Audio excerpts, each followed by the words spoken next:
As the day begins to wane and the world outside softens its edges, let us prepare to settle into a quiet space. Allow your thoughts to drift away, like leaves upon a gentle stream, as we invite a sense of calm to envelop us. This evening, our journey will lead us through the contours of a remarkable life, tracing its path from its earlier stirrings to its indelible conclusion. We will move slowly, deliberately, through the decades, observing the currents of history that shaped one individual and in turn were shaped by him. Our focus this night will be on John Fitzgerald Kennedy. We will not seek to dramatize nor to speculate, but rather to observe, with a quiet gaze, the unfolding of his existence. From the comfort of your chosen resting place, consider this an invitation to simply listen, to absorb the details of a life lived amidst profound change and challenge. There will be no urgency in our telling, no sudden shifts in pace. Instead, we will allow the narrative to unfurl gradually, like the quiet turning of pages in an old book, each chapter revealing another facet of his journey. Let the gentle rhythm of these words guide you into a state of repose. There is no need to grasp at every fact, no requirement to retain every detail. Simply allow the story to wash over you, a steady current of historical reflection. We will move through his childhood, his education, his early forays into the world of politics, and his eventual ascension to a role of immense responsibility. Through it all, we will maintain an observational distance, allowing the facts to speak for themselves, presented in a manner designed to facilitate a peaceful transition into sleep. Rest now, and let us begin. Even as decades have passed, the figure of John Fitzgerald Kennedy continues to occupy a distinct space within the collective consciousness. His name, his image, and echoes of his voice remain woven into the fabric of memory, a quiet, persistent presence. He stands as more than just a historical individual. He is a touchstone, a point of reference for an era and a source of continued contemplation.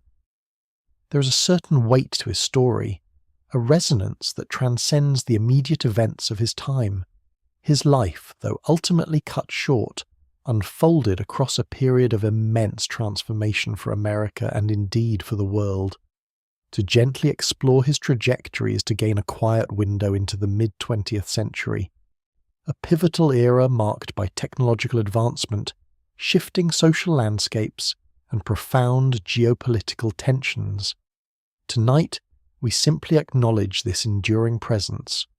We do not rush to judgment, nor do we seek to analyze with urgency. Instead, we approach his story with a meditative calm, understanding that within the details of one life, there are subtle reflections of larger historical forces. His journey offers a quiet opportunity to consider the complexities of leadership, the nature of ambition, and the unpredictable currents of fate. As we prepare to delve into the specific contours of his early years, allow this understanding of his continuing significance to settle gently within your mind. He's a figure whose narrative holds a quiet fascination, a story that invites thoughtful, unhurried reflection. Let his presence be a steady anchor as we drift deeper into the past, observing the path he walked step by deliberate step. Our journey into the life of John Fitzgerald Kennedy begins on the quiet tree-lined streets of Brookline, Massachusetts. It was here, in this verdant suburb just outside Boston, that he was born on May 29, 1917. The house at 83 Beale Street, a modest triple-decker, bore witness to his arrival, a quiet event in a world poised on the brink of profound transformation. The year 1917 itself was a significant marker. Across the Atlantic, the Great War raged, a conflict that would redefine nations and reshape global power. Yet, in America, a different kind of energy permeated the air. The early 20th century was a period of immense dynamism and expansion. Cities were growing, industries were flourishing, and the nation was increasingly asserting its presence on the world stage. Innovation was in the air, from the burgeoning automobile industry to the steady march of electrification. Massachusetts, with its rich history and vibrant port cities, stood as a testament to this American progress. Boston, a hub of commerce and culture, was a gateway to new ideas and opportunities, its cobblestone streets humming with the sounds of a modernizing world. Brookline, nestled comfortably beside it, offered a blend of suburban tranquility and urban accessibility, a setting where traditional values often intersected with the aspirations of a new age. It was into this specific historical moment and geographical location that John F. Kennedy entered the world. His birth was not a singular, isolated event, but rather a quiet unfolding within a larger, rapidly evolving tapestry. The gentle breezes off the nearby Atlantic shores carried whispers of both ancient maritime traditions and the restless spirit of a nation eager to define its future. This was the backdrop, calm and observant, against which the earliest chapters of his life would begin to slowly, deliberately unfold. The tapestry of John F. Kennedy's early life was woven with threads of distinct lineage, each contributing to the fabric of his character and future. At its heart were his parents, Joseph P. Kennedy Sr. and Rose Fitzgerald Kennedy, two formidable figures whose personal histories and aspirations would profoundly shape their children. Rose Fitzgerald Kennedy, his mother, hailed from a prominent Irish-American family deeply entrenched in Boston politics. Her father, John Francis Fitzgerald, was a charismatic and influential figure, known affectionately as Honey Fitz. He served as a congressman and later as the mayor of Boston, a testament to his political acumen and popular appeal. From the Fitzgerald side, John inherited a connection to public service, a sense of civic engagement that ran through generations of their family's story. It was a lineage that understood the rhythms of campaigns, the art of persuasion, and the importance of community representation. Joseph P. Kennedy Sr., his father, emerged from a different, though equally ambitious, background. The son of a successful saloon owner and politician, Patrick J. Kennedy, Joseph Sr. possessed an extraordinary drive for financial success. He quickly diversified his interests, making shrewd investments in banking, shipbuilding, Hollywood film production, and real estate. His entrepreneurial spirit was relentless, steadily building a considerable fortune that would provide his large family with both immense privilege and numerous opportunities. Joseph Sr.'s world was one of strategic calculation, bold ventures, and an unwavering pursuit of influence. Thus, within the Kennedy household, two powerful currents converged. From the Fitzgeralds came a legacy of political participation, a familiarity with the public arena, and an understanding of the intricate dance of governance. From the Kennedys came an almost unparalleled entrepreneurial spirit, a drive for achievement, and the financial resources to pursue grand ambitions. Together, these elements created an environment where excellence was expected, competition was encouraged, and a sense of destiny, though perhaps unspoken, subtly permeated the air. The children of Joseph and Rose were born into a world where the seeds of ambition and a quiet expectation of public contribution were sown from their earliest days. The powerful presence of Joseph P. Kennedy Sr. cast a long and influential shadow over the early lives of his children. He was a man of immense will, driven by a relentless pursuit of success that manifested in both the accumulation of wealth and the pursuit of political power. His financial acumen was legendary, built upon a series of astute decisions that began early in his career. He navigated the complexities of Wall Street, engaged in the burgeoning motion picture industry, and made significant investments in diverse sectors, ultimately amassing one of the largest personal fortunes of his era. This wealth provided an undeniable foundation for the family's future, but it was his character that truly shaped them. Joseph Sr. possessed a demanding nature. He instilled in his children a fierce competitive spirit, an expectation of excellence, and an understanding that nothing less than victory was acceptable. Family dinners often became forums for spirited debate, where children were encouraged to articulate their views, defend their positions, and engage with the world's complexities. He saw potential in each of his offspring and sought to cultivate it, particularly in his sons, whom he envisioned as future leaders. While his own direct political aspirations as an elected official were largely unfulfilled, Joseph Sr. held significant appointed positions, most notably as the first chairman of the U.S. Securities and Exchange Commission, and later as the U.S. ambassador to the United Kingdom. These roles placed him at the heart of national and international affairs, exposing him to the levers of power and the intricacies of diplomacy.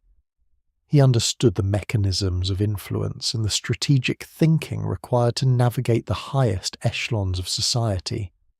This unique combination of financial genius, political ambition, and an unyielding will created a formidable patriarch. His children, especially his sons, were raised within a culture of high expectations, where achievement was not merely desired but anticipated. Joseph P. Kennedy Sr. was not just a father, he was a mentor, a strategist, and an architect of his children's destinies, subtly guiding them toward a future that he, in many ways, had already envisioned. The profound impact of his drive and his exacting standards would reverberate throughout their lives, shaping their choices and fueling their own ambitions. While Joseph P. Kennedy Sr. was the outward force driving the family's ascent, Rose Fitzgerald Kennedy provided an equally powerful, though perhaps more understated influence within their home. Her character was defined by a profound and unwavering Catholic faith, which served as the bedrock of her own life and the moral compass she sought to instill in her 9 children. This deep spirituality offered a sense of grounding amidst the often tumultuous and ambitious atmosphere created by her husband. Rose was a woman of meticulous organisation and unwavering dedication.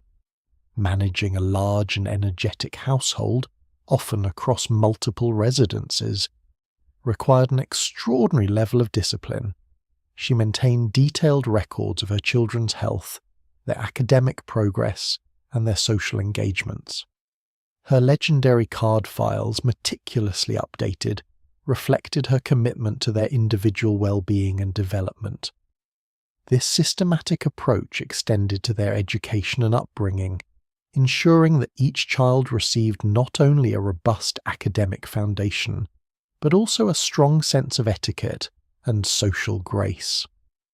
Her influence on their public presentation was significant.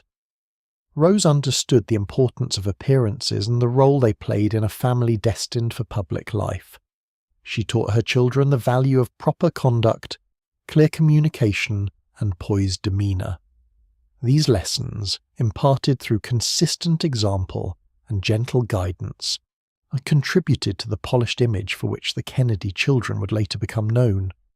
Beyond the practicalities of raising a large family, Rose instilled in them a sense of duty and a commitment to service, framed within her religious convictions. She believed in giving back and in the importance of contributing positively to society.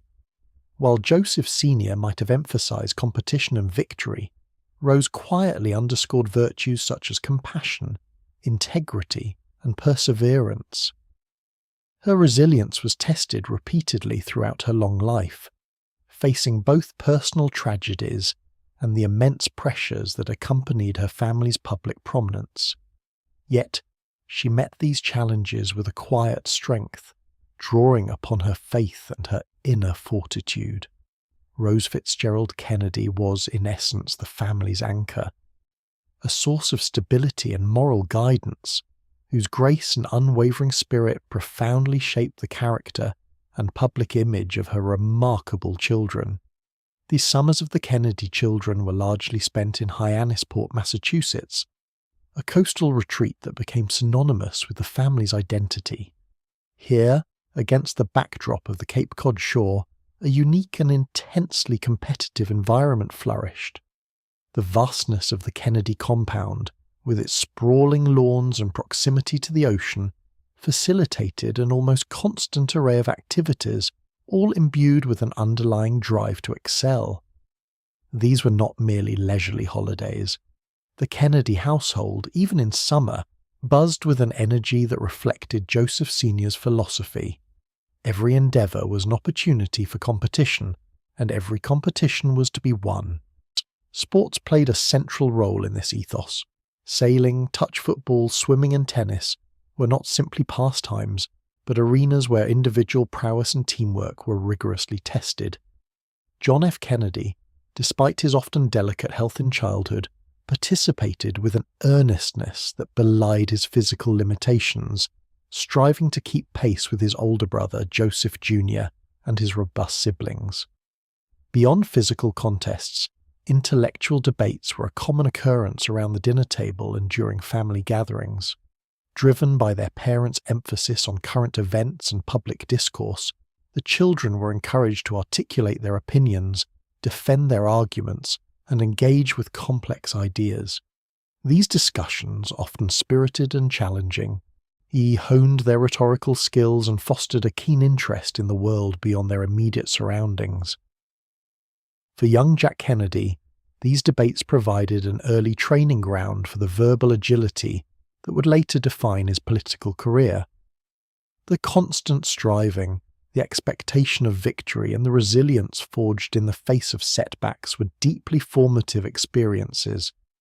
Winning was not merely desired, it was expected. Losing, while a part of any competition, was met with a swift assessment of what went wrong and how to improve. This culture instilled in John F. Kennedy a profound competitive spirit, a determination to overcome obstacles, and an understanding that success often required relentless effort and a refusal to yield. The Hyannisport summers were more than just vacations.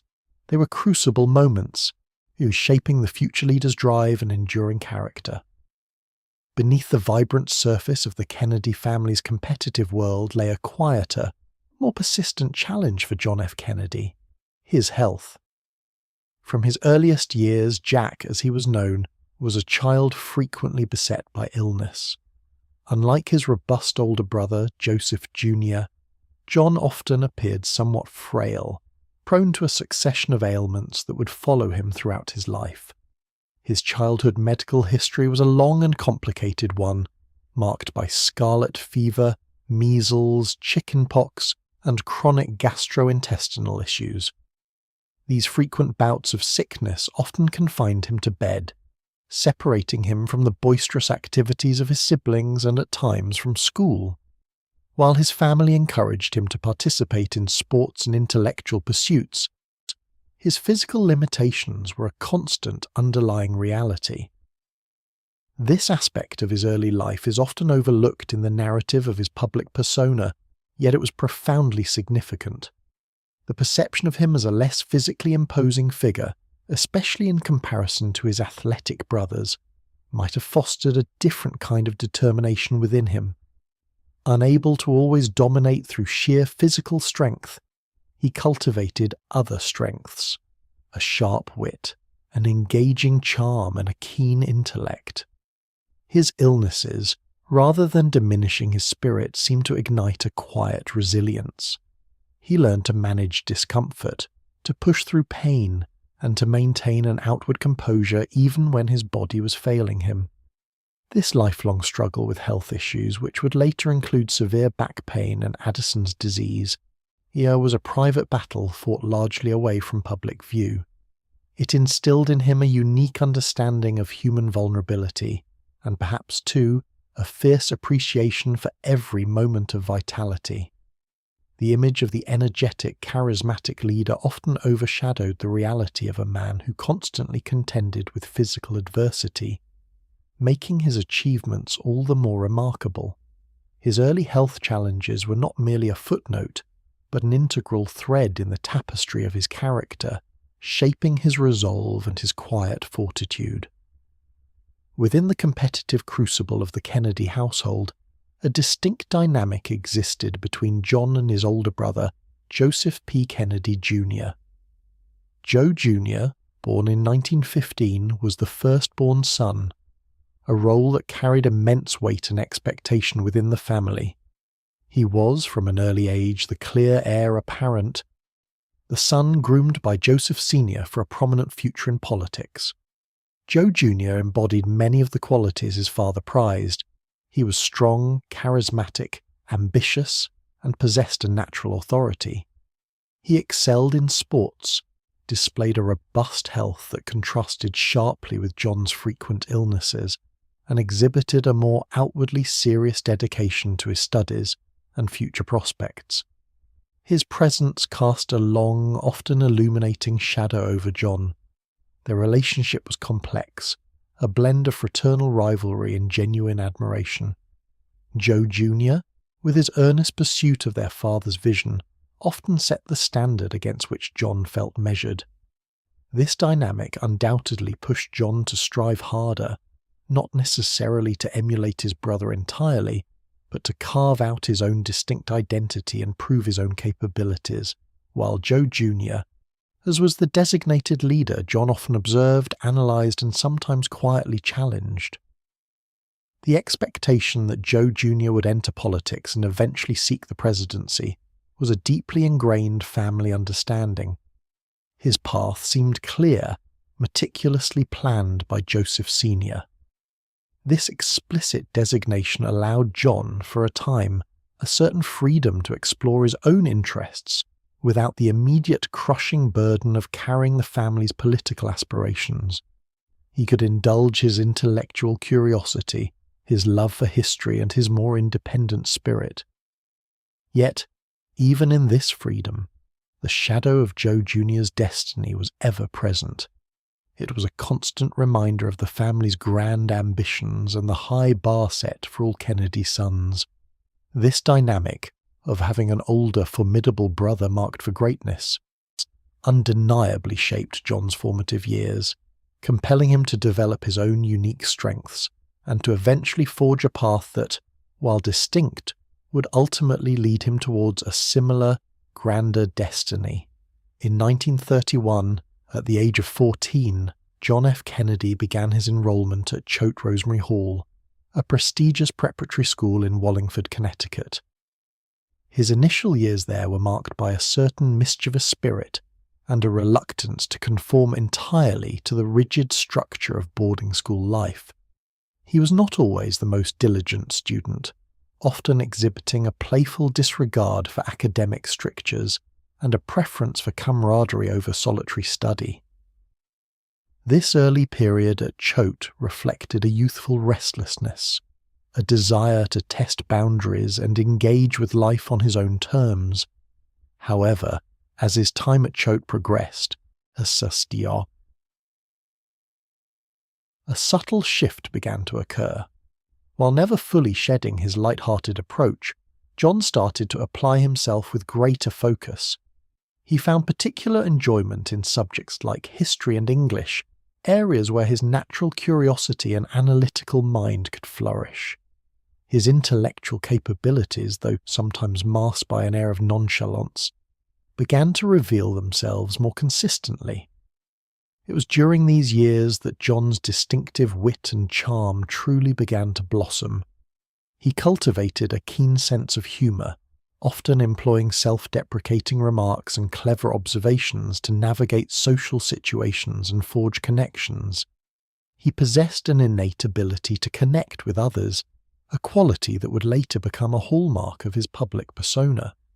He was known for his engaging conversations and his ability to make friends across various school cliques. The distance from the immediate competitive environment of his family home allowed John a measure of independence. At Choate, He was not simply Joe Jr.'s younger brother. He was John Kennedy, a developing individual with his own personality, his own interests, and his own burgeoning social skills. He began to define himself outside the explicit shadow of his elder brother's preordained path. He learned to lead in his own way through persuasion and personal appeal, rather than through sheer force of will. This period at Choate was a quiet yet significant crucible for his inner growth, laying some of the foundational elements of the charismatic figure he would eventually become. In 1936, John F. Kennedy entered Harvard University, a venerable institution that would further shape his intellectual landscape. His undergraduate years were not initially defined by rigorous academic devotion, but rather by a gradual awakening to the complexities of the world. He gravitated towards subjects that spoke to his inherent curiosity about power structures and human societies. His primary focus became government and international relations, fields that allowed him to explore the mechanics of states and the intricate dance of global diplomacy. While at Harvard, John applied himself with a seriousness that had not always been present in his earlier schooling. He engaged with his professors and peers, often challenging conventional wisdom and seeking deeper understanding.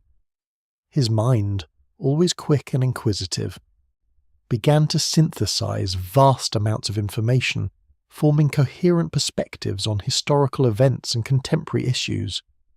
He was not merely absorbing facts, but actively analysing and questioning them, honing a critical intellect that would serve him well in later life. The late 1930s were a period of profound global instability, and these escalating tensions in Europe deeply influenced John's studies and worldview. The rise of totalitarian regimes, the remilitarization of Germany, and the looming threat of another world war permeated the intellectual atmosphere at Harvard. John followed these developments with growing intensity, recognizing the profound implications for American policy and global peace. His father, Joseph P. Kennedy Sr., served as the American ambassador to Great Britain during a critical juncture, providing John with unique first-hand perspective on the unfolding crisis. He visited Europe, witnessing the political landscape firsthand and engaging in discussions that transcended academic theory. This exposure to the brewing storm across the Atlantic cemented his interest in foreign affairs, transforming it from an academic pursuit into a deeply personal concern. He began to ponder the responsibilities of leadership in a world teetering on the brink. His time at Harvard, therefore, was not merely a period of formal education, but a crucial phase in his intellectual maturation, where his understanding of history, government, and the fragile nature of international peace began to solidify into a coherent and deeply held conviction. Before the full storm of the Second World War engulfed the European continent, John Kennedy embarked on extensive travels that offered him an unparalleled first-hand view of a world teetering on the precipice. These journeys were far from the typical student excursions. They were deeply immersive experiences, largely facilitated by his father's prominent role as the American ambassador to the United Kingdom. From this vantage point, John was afforded access to diplomatic circles, political discussions, and the very heart of European capitals during a period of immense historical consequence. He witnessed the unsettling rise of fascism across Germany and Italy, observing the fervent nationalism and the suppression of dissent that characterized these movements. The atmosphere in many European cities was heavy with apprehension, a palpable tension that spoke of an impending cataclysmic conflict. John travelled through various countries, absorbing the cultural nuances and, more importantly, the stark political realities. He saw the preparations for war, the mobilization of armies, and the quiet despair of populations caught between aggressive ideologies. His father's ambassadorship provided him with unique access to official briefings and private conversations with leading political figures. He listened intently to the debates surrounding appeasement, the urgent pleas for rearmament, and the growing realization that peace was rapidly slipping away. These experiences were a profound education in realpolitik, offering him insights that no textbook could fully convey. He understood, through direct observation, the intricate interplay of power, national interest, and ideology that drove international relations. The theoretical concepts he had explored at Harvard now took on a tangible, often chilling reality.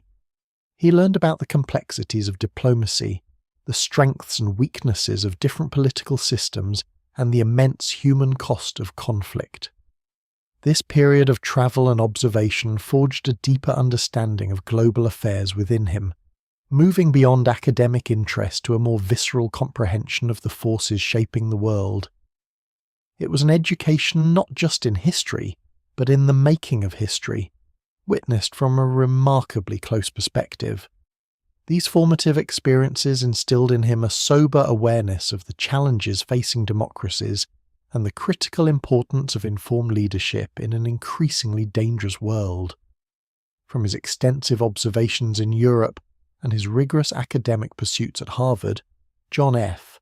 and Kennedy distilled his insights into a senior thesis that would unexpectedly become his first significant public contribution. Titled Appeasement at Munich, this substantial work explored the reasons behind Britain's unpreparedness for the Second World War. It was a critical analysis of the diplomatic and political failures that led to the Munich Agreement, examining the economic, military, and societal factors that contributed to England's delayed response to the rising threat of Nazi Germany. The thesis itself was a testament to his intellectual capabilities, showcasing a clear, analytical mind. It drew upon his personal experiences in Europe, his conversations with political figures, and meticulous research into historical documents and contemporary reports. His arguments were carefully constructed, is demonstrating a mature grasp of complex international relations and strategic thinking. Following its submission and positive reception at Harvard, his father, Joseph P. Kennedy Sr., recognized the potential of the work beyond the academic sphere. With encouragement and some editorial assistance, the thesis was expanded and refined for a wider audience, eventually published in 1940 under the more evocative title, Why England Slept. The change in title reflected a broader appeal and a more direct, thought-provoking stance. The book quickly garnered attention, receiving favourable reviews and becoming a minor bestseller. Its analytical depth and timely subject matter resonated with a public deeply concerned about the unfolding global conflict. For John F. Kennedy, Why England Slept marked his first public foray into serious political commentary. It was more than just an academic achievement. It was an early declaration of his intellectual prowess and his keen interest in public affairs. The book established him, at a relatively young age, as a thoughtful and articulate voice on matters of international policy, hinting at the significant role he would later play on the world stage. This early literary mark provided a quiet yet firm foundation for his future endeavours. As John F. Kennedy's book found its readership, the broader world outside the quiet halls of academia and publishing houses was growing increasingly turbulent. The late 1930s and early 1940s represented a period of profound uncertainty for the United States, as the lingering effects of the Great Depression continued to cast a long shadow over the nation. Economic recovery was gradual, and many Americans still grappled with unemployment and financial instability, fostering a deep-seated desire for domestic focus and an aversion to foreign entanglements. Yet, beyond America's shores, the drums of war grew louder and more insistent. In Europe, the aggressive expansion of Nazi Germany, culminating in the invasion of Poland in September 1939, had plunged the continent into a devastating conflict. In Asia, Imperial Japan's relentless military campaigns signalled a similar brutal ambition, These distant yet increasingly ominous events weighed heavily on the minds of American leaders and citizens alike. The United States found itself at a critical juncture, torn between its traditional isolationist tendencies and the growing moral imperative to confront totalitarian aggression. President Franklin D. Roosevelt navigated this complex landscape with increasing urgency, gradually shifting the nation from a stance of strict neutrality towards one of support for the Allied powers. Programs like Lend-Lease, initiated in 1941, provided crucial material aid to Great Britain and other nations resisting the Axis, signalling a decisive, albeit indirect, commitment to the global struggle. Despite these measures, a powerful segment of the American public remained hesitant to enter the war directly. Memories of the First World War with its immense human cost were still fresh, and many feared a repeat of such devastation. The debate between interventionists and isolationists raged across the country, filling newspapers and radio broadcasts. This was the deeply divided and anxious atmosphere in which John F. Kennedy, having just published his observations on England's past hesitations, found himself. The nation was on edge, poised at the precipice of a conflict that would irrevocably alter its course, and indeed the course of the world. The hesitant stance of the United States on the brink of war was irrevocably shattered on a quiet Sunday morning, December 7th, 1941. The surprise attack by the Imperial Japanese Navy Air Service on the American naval base at Pearl Harbor, Hawaii, was a devastating blow, claiming thousands of lives and sinking or damaging numerous warships. This act of aggression instantly unified a previously divided nation, propelling the United States with sudden force into the global conflict. The call to arms resonated across the country, and a profound sense of national duty gripped the American populace. For John F. Kennedy, the attack on Pearl Harbor crystallized his own personal sense of obligation. The intellectual observations he had made in Why England Slept now demanded a more active physical commitment. Despite his privileged background, Kennedy felt a deep-seated compulsion to serve, a sentiment shared by his elder brother Joe Jr., who'd already enlisted. This urge to contribute was not merely a matter of family expectation, but a deeply felt personal conviction, a response to the direct threat posed to his country and the ideals it represented. However, Kennedy faced a significant hurdle in his determination to join the military. His lifelong struggle with chronic health issues, particularly a persistent back problem and other ailments, meant that he did not meet the rigorous physical standards required for active service. Medical examinations initially deemed him unfit, a frustrating setback for a man driven by a profound sense of purpose. Undeterred, Kennedy refused to accept this initial rejection. He understood the gravity of the conflict and felt a personal responsibility to participate. His characteristic tenacity came to the forefront as he sought alternative routes to military entry. Through a combination of determination, persistent appeals, and perhaps some assistance from his influential father, he eventually found a way to circumvent his physical limitations. He underwent a rigorous regimen of exercise and sought out doctors who might provide a more favourable assessment, and demonstrating an unwavering resolve. Ultimately, his persistence paid off. Despite his medical history, John F. Kennedy secured an officer's commission in the United States Navy in September 1941, a few months prior to Pearl Harbor, though his active duty began in earnest in 1942. This marked a pivotal moment, transforming the thoughtful author and political observer into a man preparing for direct engagement in the most destructive conflict the world had ever known, fueled by a deeply personal sense of duty. After overcoming his medical challenges, John F. Kennedy found himself immersed in the rigorous training of the U.S. Navy. He was assigned to the Motor Torpedo Boat Squadron, eventually taking command of PT-109, a small, fast patrol boat designed for daring nighttime missions against Japanese shipping in the Solomon Islands. This was a dangerous theatre of war, where the vastness of the Pacific hid unseen threats, and the tropical environment added another layer of challenge to the already perilous combat operations.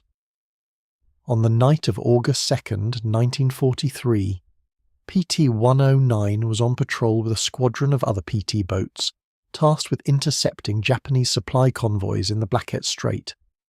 The night was moonless and exceptionally dark, a condition that could aid concealment but also increase the risk of unforeseen encounters.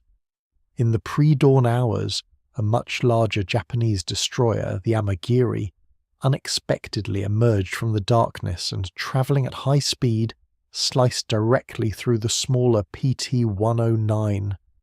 The impact was sudden and catastrophic, tearing the boat apart and igniting its fuel tanks. Kennedy, thrown across the cockpit by the force of the collision, they quickly assessed the dire situation. Despite his pre-existing back injury being severely aggravated, his immediate concern was for his crew. 2 men were lost in the collision, but the remaining 11 survivors found themselves clinging to the wreckage in the oil-slicked, shark-infested waters. Kennedy, demonstrating remarkable leadership and physical endurance, repeatedly swam to assist injured crewmen, towing one severely burned sailor by clenching the strap of his life vest in his teeth for several hours. Over the next few days, Kennedy led his men through a harrowing ordeal of survival. They swam to a deserted island, then to another, enduring thirst, hunger, and the constant threat of discovery by Japanese patrols. His initiative in swimming out into the open sea to try and signal passing American vessels, and his eventual contact with native scouts, ultimately led to their rescue after 6 days adrift. This extraordinary episode of courage and resilience, though traumatic, indelibly shaped Kennedy's public image. It forged him into a genuine war hero, a man who had faced death and adversity with unwavering resolve, an image that would resonate deeply in his future endeavours. While John F. Kennedy was recovering from the physical and emotional toll of his wartime experiences, a profound and tragic event reshaped the trajectory of his family and, by extension, his own life. His elder brother, Joseph P. Kennedy Jr., known as Joe Jr., had always been the central figure in their father's grand ambitions. Joe Jr. was charismatic, intelligent, and possessed an undeniable drive, clearly designated as the one who would achieve the highest political offices. He was a bomber pilot in the US Navy, flying dangerous missions over Europe. In August 1944, Joe Jr. volunteered for a highly perilous experimental mission known as Operation Aphrodite. This involved flying a drone aircraft packed with explosives towards German V-2 rocket sites, then bailing out before the plane was guided by remote control to its target. During the mission, the aircraft prematurely detonated over the English Channel. There were no survivors. The news of Joe Jr.'s death sent a seismic shockwave through the Kennedy family. Joseph Sr. had invested so much hope and expectation in his eldest son, viewing him as the heir to a political dynasty he envisioned. The loss was devastating, creating an immense void within the family structure and a deep personal grief for each member. For John F. Kennedy, the death of his brother was particularly impactful. Though he had forged his own path and achieved wartime heroism, the unspoken understanding had always been that Joe Jr. would pursue the political career, while John might follow an academic or journalistic route. With Joe Jr. gone, the mantle of expectation, the weight of his father's ambition, subtly but surely shifted. It was a silent yet undeniable transfer of a profound responsibility. This tragic loss, therefore, did not merely mark the end of one life, but served as a pivotal turning point, redirecting the course of another, setting John F. Kennedy on a path he might not have otherwise chosen. As the Second World War drew to a close, America found itself in a profoundly altered state. The conflict had transformed the nation from an isolationist power into a global leader, its industrial might and military prowess having played a decisive role in the Allied victory. Yet, the triumph was accompanied by a complex array of new realities. Economically, the country faced the challenge of transitioning from a wartime economy back to one focused on domestic production and consumption. Factories that had churned out tanks and planes now needed to produce automobiles and appliances. Millions of returning servicemen and women sought employment and a return to civilian life, creating both opportunities and strains on the existing infrastructure. The GI Bill offering educational and housing benefits, he helped to integrate veterans back into society and fueled a booming post-war prosperity, leading to suburban expansion and a rising middle class. On the international stage, the wartime alliance with the Soviet Union quickly dissolved, giving way to an ideological struggle that would define global politics for decades. The Cold War, the shadow of communism, the threat of nuclear weapons, and the division of Europe created an atmosphere of anxiety and a renewed sense of global responsibility for the United States. This era demanded a new kind of leadership, one capable of navigating intricate geopolitical tensions while safeguarding American ideals. Domestically, society itself was in motion. Women, who had entered the workforce in unprecedented numbers during the war, were encouraged to return to traditional roles. Yet the seeds of future social change had been sown. Racial tensions persisted, but the war had also highlighted inequalities, slowly setting the stage for the civil rights movement that would emerge more powerfully in the coming years. This post-war America, invigorated by victory yet grappling with fresh complexities, presented a fertile ground for new political voices. It was a nation seeking direction, longing for stability, and open to leaders who could articulate a vision for its future in a rapidly changing world. It was into this dynamic and evolving landscape that John F. Kennedy, now marked by both war and personal tragedy, prepared to step.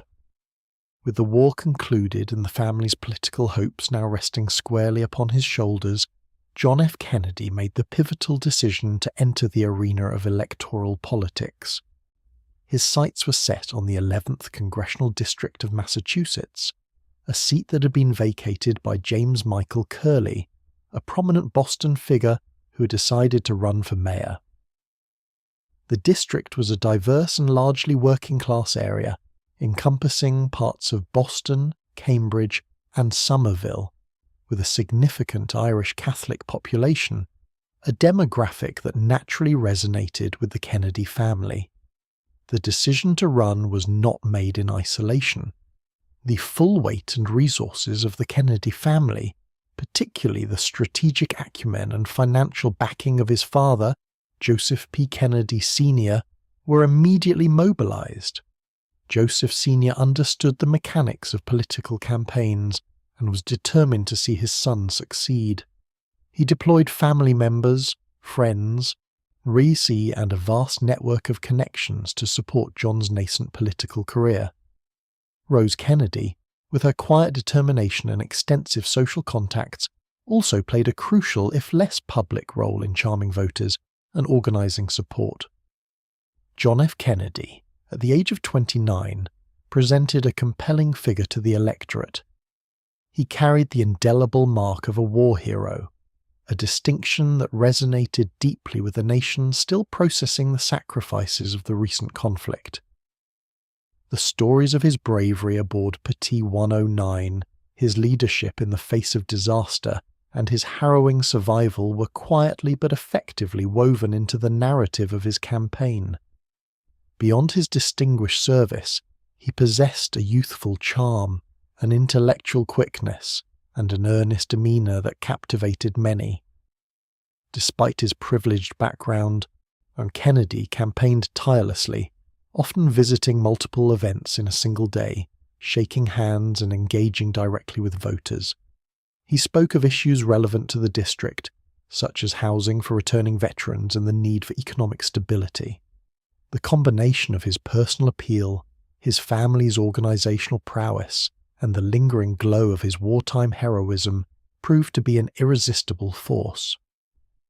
When the votes were tallied in November 1946, John F. Kennedy emerged victorious in a crowded Democratic primary and then easily won the general election. This marked his successful entry into electoral politics, a significant first step on a journey that would ultimately lead him to the highest office in the land. The 11th Congressional District was merely the initial proving ground for a young man whose ambition and destiny were beginning to unfold.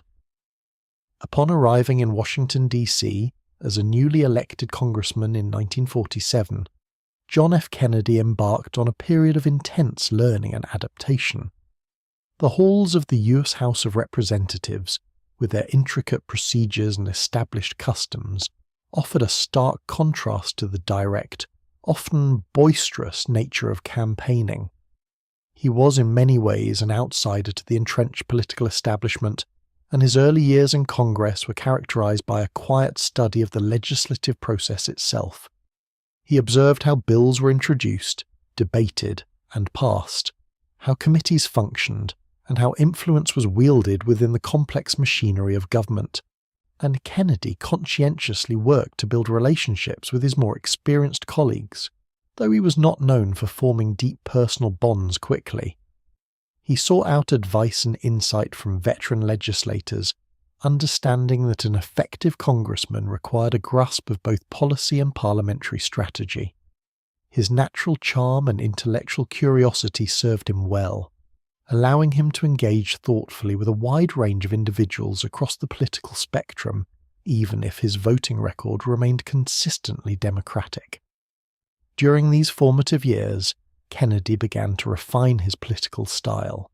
While he was not a fiery orator in the mold of some of his contemporaries, he developed a clear, concise manner of speaking, often employing statistics and historical references to support his arguments. He preferred reasoned debate to emotional appeals, a reflection of his academic background and his innate analytical approach. This period allowed him to move beyond the broad promises of a campaign into the practicalities of governance. His legislative focus during these early terms was largely shaped by the needs of his Massachusetts constituency and the prevailing concerns of post-war America.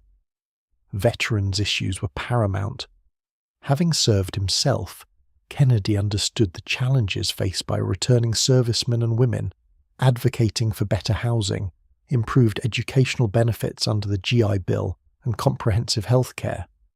He consistently supported legislation aimed at easing their transition back into civilian life, earning him a strong base of support among this crucial demographic. Labour concerns also featured prominently in his legislative agenda. The 11th District was home to many working-class families, and Kennedy championed policies that protected workers' rights, supported fair wages, and addressed issues of unemployment.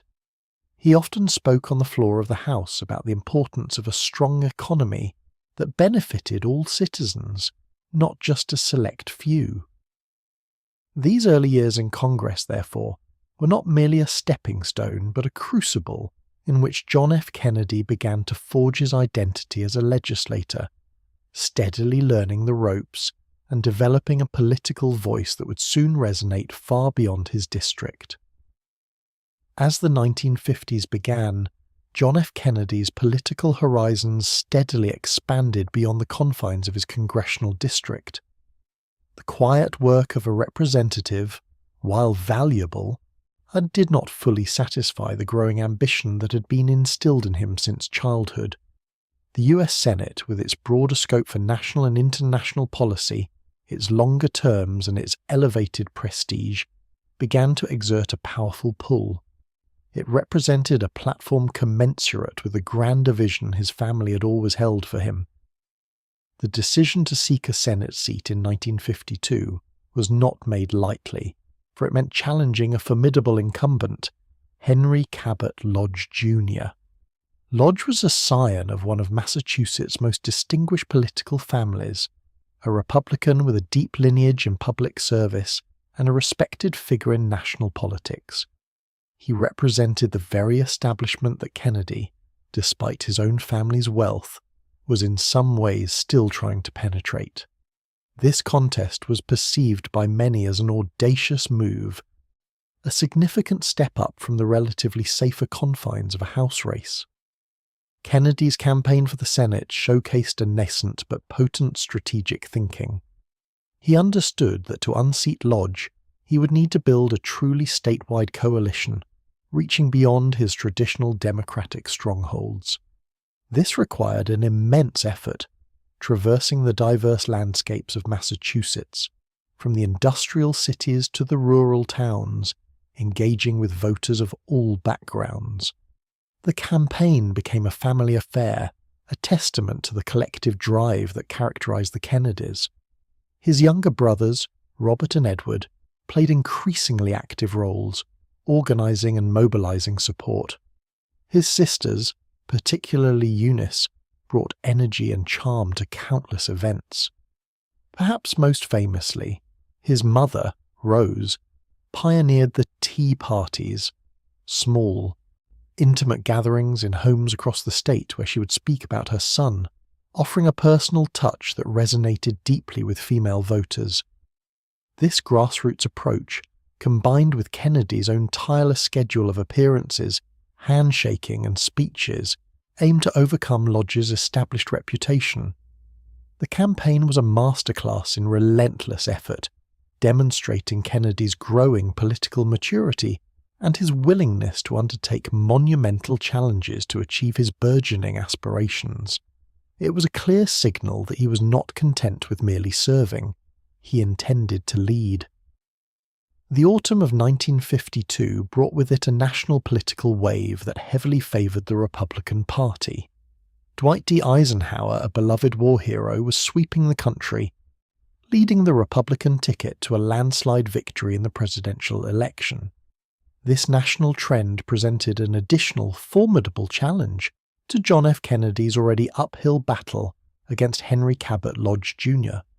Lodge, as Eisenhower's campaign manager, was uniquely positioned to benefit from this Republican surge in Massachusetts. The odds against Kennedy seemed to grow with each passing day. Yet, despite the powerful currents working against him, Kennedy's tireless campaign, bolstered by the relentless efforts of his family and a vast network of volunteers, managed to defy expectations. The intensive grassroots organizing, the countless community tea parties hosted by Rose Kennedy, and John's own persistent presence across the state created a momentum that transcended party lines and national trends. His message, and focused on issues relevant to Massachusetts voters, and his personal charisma resonated deeply. On election day, the results slowly trickled in, revealing a surprising outcome. While Eisenhower carried Massachusetts by a substantial margin, John F. Kennedy had managed to secure a narrow but decisive victory over Henry Cabot Lodge Jr. He won by approximately 70,000 votes, a remarkable achievement given the political climate. This victory was not merely a personal triumph. It was a significant political upset that immediately drew national attention. The win in 1952 solidified John F. Kennedy's position as a rising star within the Democratic Party. He had proven his ability to win a statewide election against a well-known and respected opponent, even in the face of a national Republican landslide, and this hard-fought Senate victory transformed him from a promising congressman into a figure of national interest. It demonstrated his political acumen, his organizational capabilities, and his unique appeal to a broad electorate. The path to even greater aspirations now lay open before him, illuminated by the glow of this significant achievement. In the wake of his significant Senate victory, John F. Kennedy's personal life also took a momentous turn. On September 12, 1953, he married Jacqueline Lee Bouvier, a young woman whose elegance and intellect would soon captivate the nation. Jacqueline, born into a prominent New York family, possessed a background that blended sophistication with a keen artistic sensibility. She had studied at Vassar College, the Sorbonne in Paris, and George Washington University, where she earned a degree in French literature. Before her marriage, she worked as an inquiring photographer for the Washington Times-Herald, a role that honed her observational skills and exposed her to the workings of the capital. Jacqueline brought to their union a quiet grace, a refined aesthetic, and a sharp wit. She was fluent in French and Spanish, had a deep appreciation for art and culture, and carried herself with an understated poise that immediately distinguished her. Her intelligence was evident in her thoughtful conversations and her perceptive understanding of the world around her, though she often chose to express it through subtle observations rather than overt pronouncements. She possessed an independent spirit, a trait that both complemented and occasionally challenged Kennedy's own ambitious drive. Their wedding, son held at St. Mary's Church in Newport, Rhode Island, was a grand affair, attracting considerable national attention. It was a union that transcended the personal, immediately becoming a public event of significant interest. The marriage of the rising young senator from Massachusetts to the poised and cultured Jacqueline Bouvier was perceived by many as the formation of a truly powerful political couple. From that day forward, Jacqueline Kennedy would become an integral, though often behind-the-scenes part of her husband's political journey. Her presence added a dimension of glamour, intellect, and refined taste to the Kennedy image. Their union, celebrated in the pages of national magazines, presented a captivating narrative of youth, ambition, and sophistication. It was a partnership that would profoundly shape the public perception of John F. Kennedy as he continued his ascent in American politics, preparing him for the even greater challenges and opportunities that lay ahead. Upon entering the United States Senate in 1953, John F. Kennedy began a period of intensive legislative work and intellectual growth. His 8 years in the upper chamber of Congress were marked by a dedicated effort to deepen his understanding of complex policy issues and to establish himself as a serious and thoughtful legislator. While his early congressional years had been a time of learning, the Senate presented a broader stage for his ambitions. Kennedy quickly sought to make his mark in areas that aligned with his long-standing interests. Foreign policy remained a central preoccupation, reflecting his Harvard thesis and his wartime experiences.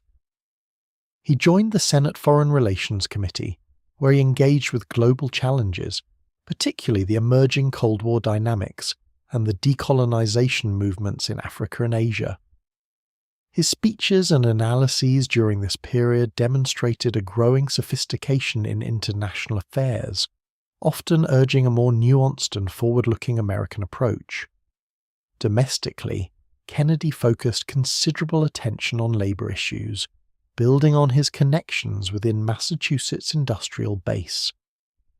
He played a significant role in the passage of the Landrum-Griffin Act of 1959, a complex piece of legislation aimed at regulating internal union affairs and protecting union members' rights. This work solidified his reputation as a pragmatic lawmaker, capable of navigating intricate political landscapes. Regarding civil rights, Kennedy's approach in the Senate was initially cautious, reflecting the political realities of the Democratic Party at the time, which included a powerful Southern bloc. However, as the civil rights movement gained momentum, his stance evolved. He supported some civil rights legislation, gradually aligning himself with the growing calls for racial equality, though his most assertive actions on this front would come later. Throughout his Senate tenure, Kennedy consciously worked to increase his legislative influence and intellectual gravitas. He cultivated relationships with senior senators, immersed himself in policy debates, and authored articles and books including Profiles in Courage.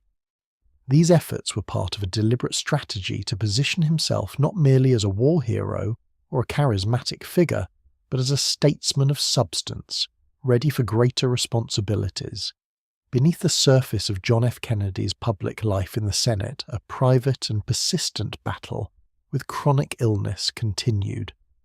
His long-standing health issues, particularly debilitating back pain stemming from his wartime injuries and earlier athletic pursuits, intensified during this period, casting a shadow over his daily existence.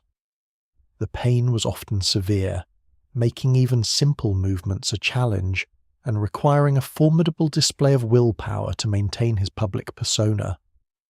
The severity of his condition necessitated medical intervention, leading to multiple back surgeries during his Senate tenure. These procedures were not minor affairs. They were extensive and carried significant risks, requiring prolonged recovery periods. The first major surgery, a spinal fusion, took place in late 1954, followed by another in 1955 due to complications and infection. These operations were undertaken with a quiet determination, often kept from the broader public to avoid any perception of weakness that might hinder his political aspirations. The recuperation was arduous. Kennedy spent weeks, sometimes months, confined to bed, enduring discomfort and the slow process of healing. During these times, his resilience was profoundly tested. He often relied on a combination of medication, physical therapy, and sheer grit to manage the pain and return to his duties. The physical toll was immense, but his ambition remained undimmed. His ability to conceal the true extent of his suffering was a testament to his resolve. Public appearances, speeches, and legislative work often masked an inner struggle against constant discomfort. He would frequently wear a back brace, discreetly hidden beneath his suits, and developed methods to stand and sit in ways that minimized his pain without drawing undue attention. This quiet endurance became a defining characteristic, a private testament to his determination to not let physical limitations dictate the course of his extraordinary public life. Amidst the demanding schedule of Senate duties and the private struggle with his health, John F. Kennedy also made a significant literary contribution that further shaped his public image. In 1956, his book, Profiles in Courage, was published, offering a collection of biographical sketches of 8 United States senators who had risked their careers by standing by their convictions. The book's central theme revolved around the demanding nature of political integrity and the profound moral courage required to uphold principles in the face of immense pressure. Kennedy explored moments in American history where these individuals chose conscience over popular opinion, facing down constituents, party lines, and even personal attacks to do what they believed was right. The narratives served as powerful examples of statesmanship, emphasizing the sacrifices inherent in true leadership. Profiles in Courage quickly resonated with readers, earning critical acclaim and becoming a bestseller. Its thoughtful prose and inspiring message spoke to a desire for principled leadership, a sentiment that was particularly potent in the mid-1950s. The book's success was not merely commercial. It brought Kennedy widespread recognition beyond the political arena. The pinnacle of its literary achievement arrived in 1957 when Profiles in Courage was awarded the Pulitzer Prize for biography. This prestigious honor solidified Kennedy's standing as a serious intellectual and a thoughtful writer, elevating his public image beyond that of a rising politician.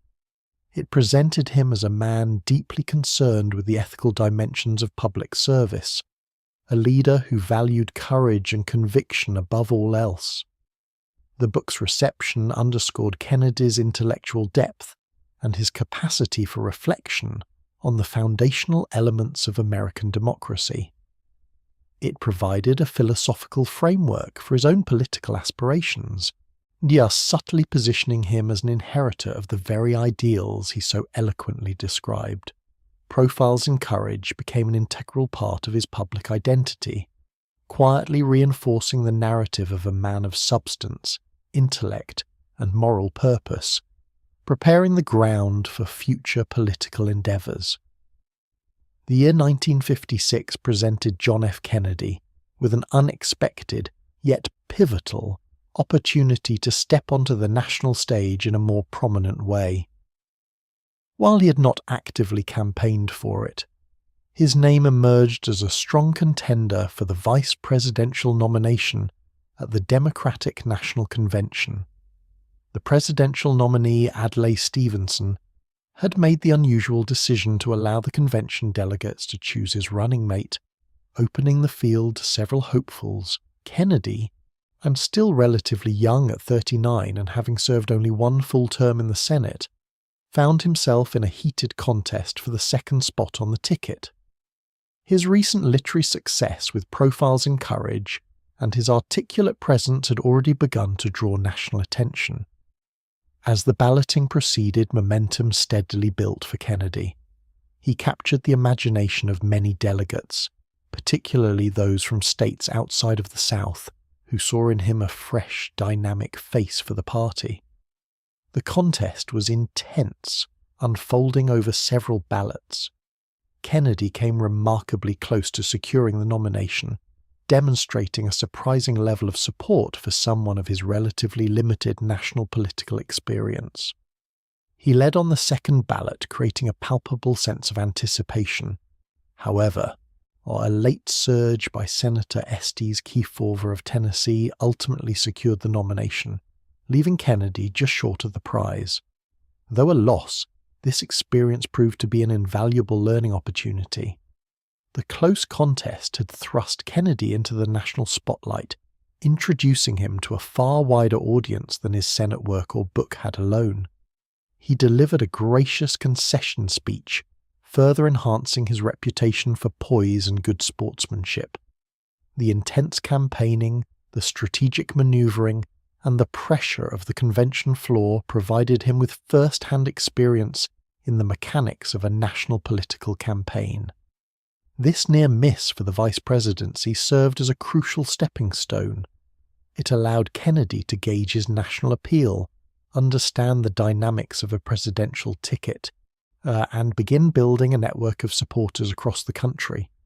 The lessons learned from this defeat would inform his strategies for future campaigns, ultimately proving more beneficial in the long run than a successful vice presidential bid might have been at that particular moment in his career. Following the close contest for the vice presidential nomination in 1956, John F. Kennedy embarked upon a deliberate and meticulous four-year strategy aimed squarely at the presidency. This period, stretching from 1956 to 1960, was not one of passive waiting, but rather an intensely active phase of preparation, organisation, and cultivation of support across the nation.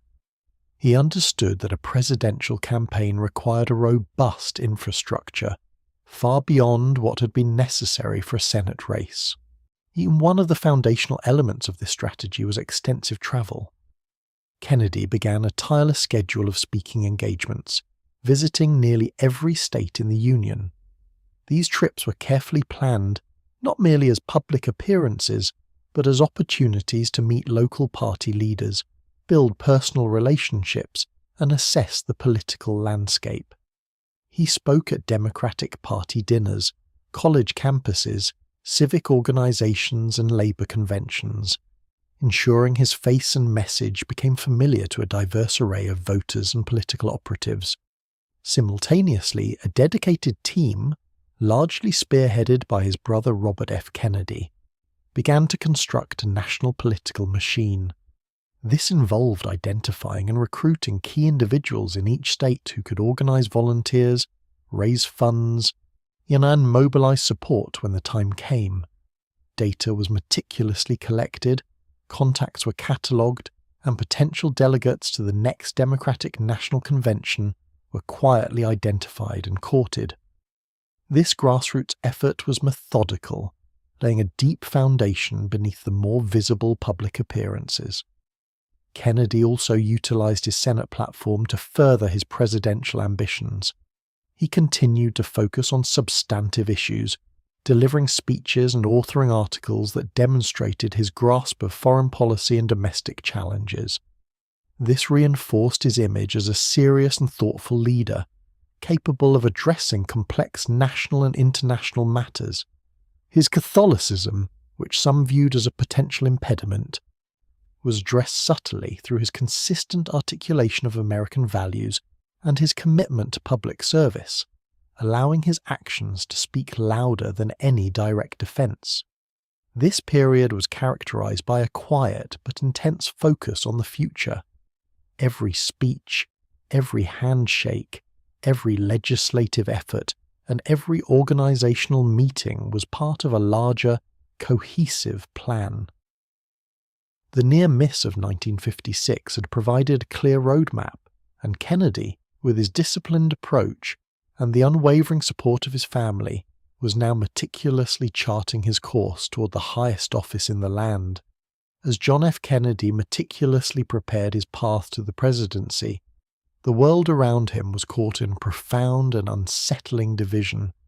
The late 1950s represented a particularly intense phase of the Cold War, a pervasive ideological and geopolitical struggle that shaped nearly every aspect of international relations. The globe was largely polarized into two competing blocs: the capitalist West, led by the United States, and the communist East, dominated by the Soviet Union. This fundamental schism manifested in proxy conflicts, espionage, and a constant underlying tension that permeated daily life. At the heart of this global standoff was the escalating nuclear arms race. Both superpowers possessed arsenals of increasingly powerful atomic weapons, creating a precarious balance of terror. The threat of mutually assured destruction, or MAD, loomed over humanity, a somber backdrop to political discourse and strategic planning.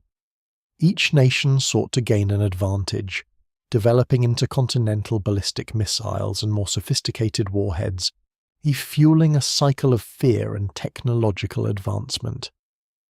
Beyond the terrestrial arms race, the Cold War had extended into the cosmos. The space race, ignited by the Soviet Union's launch of Sputnik in 1957, became another arena for competition. This technological contest was not merely about scientific achievement. It was a powerful symbol of national prowess and ideological superiority. Each satellite, each manned flight, carried immense propaganda value, showcasing the capabilities of one system over the other. The race to the moon, though still in its nascent stages, was already envisioned as a critical frontier in this broader struggle. Further complicating the global landscape was the accelerating process of decolonization. Across Africa and Asia, former colonial territories were gaining independence, thus leading to the emergence of numerous new nations. These nascent states often found themselves caught between the gravitational pull of the two superpowers, becoming battlegrounds for influence and ideological alignment. The United States and the Soviet Union vied for their allegiance, offering aid, military support, and political backing, transforming local struggles into proxy fronts in the larger Cold War. These interwoven challenges, the nuclear threat, the space race, and the complex dynamics of decolonization, would not merely be distant concerns for the next American president. They would form the very bedrock of his foreign policy, demanding constant attention, strategic decision-making, and an acute understanding of a world perpetually on edge. The leader entering the White House in 1961 would inherit a global stage fraught with peril and unprecedented challenges. With the global anxieties of the Cold War forming a tense backdrop, John F. Kennedy fully launched his campaign for the presidency in 1960. His journey to the Democratic nomination was a formidable contest, marked by a series of hard-fought primary battles. He faced established figures within his own party, including Senator Hubert H. Humphrey of Minnesota and Senator Lyndon B. Johnson of Texas. Kennedy's well-organized and well-funded campaign, however, proved adept at navigating these challenges.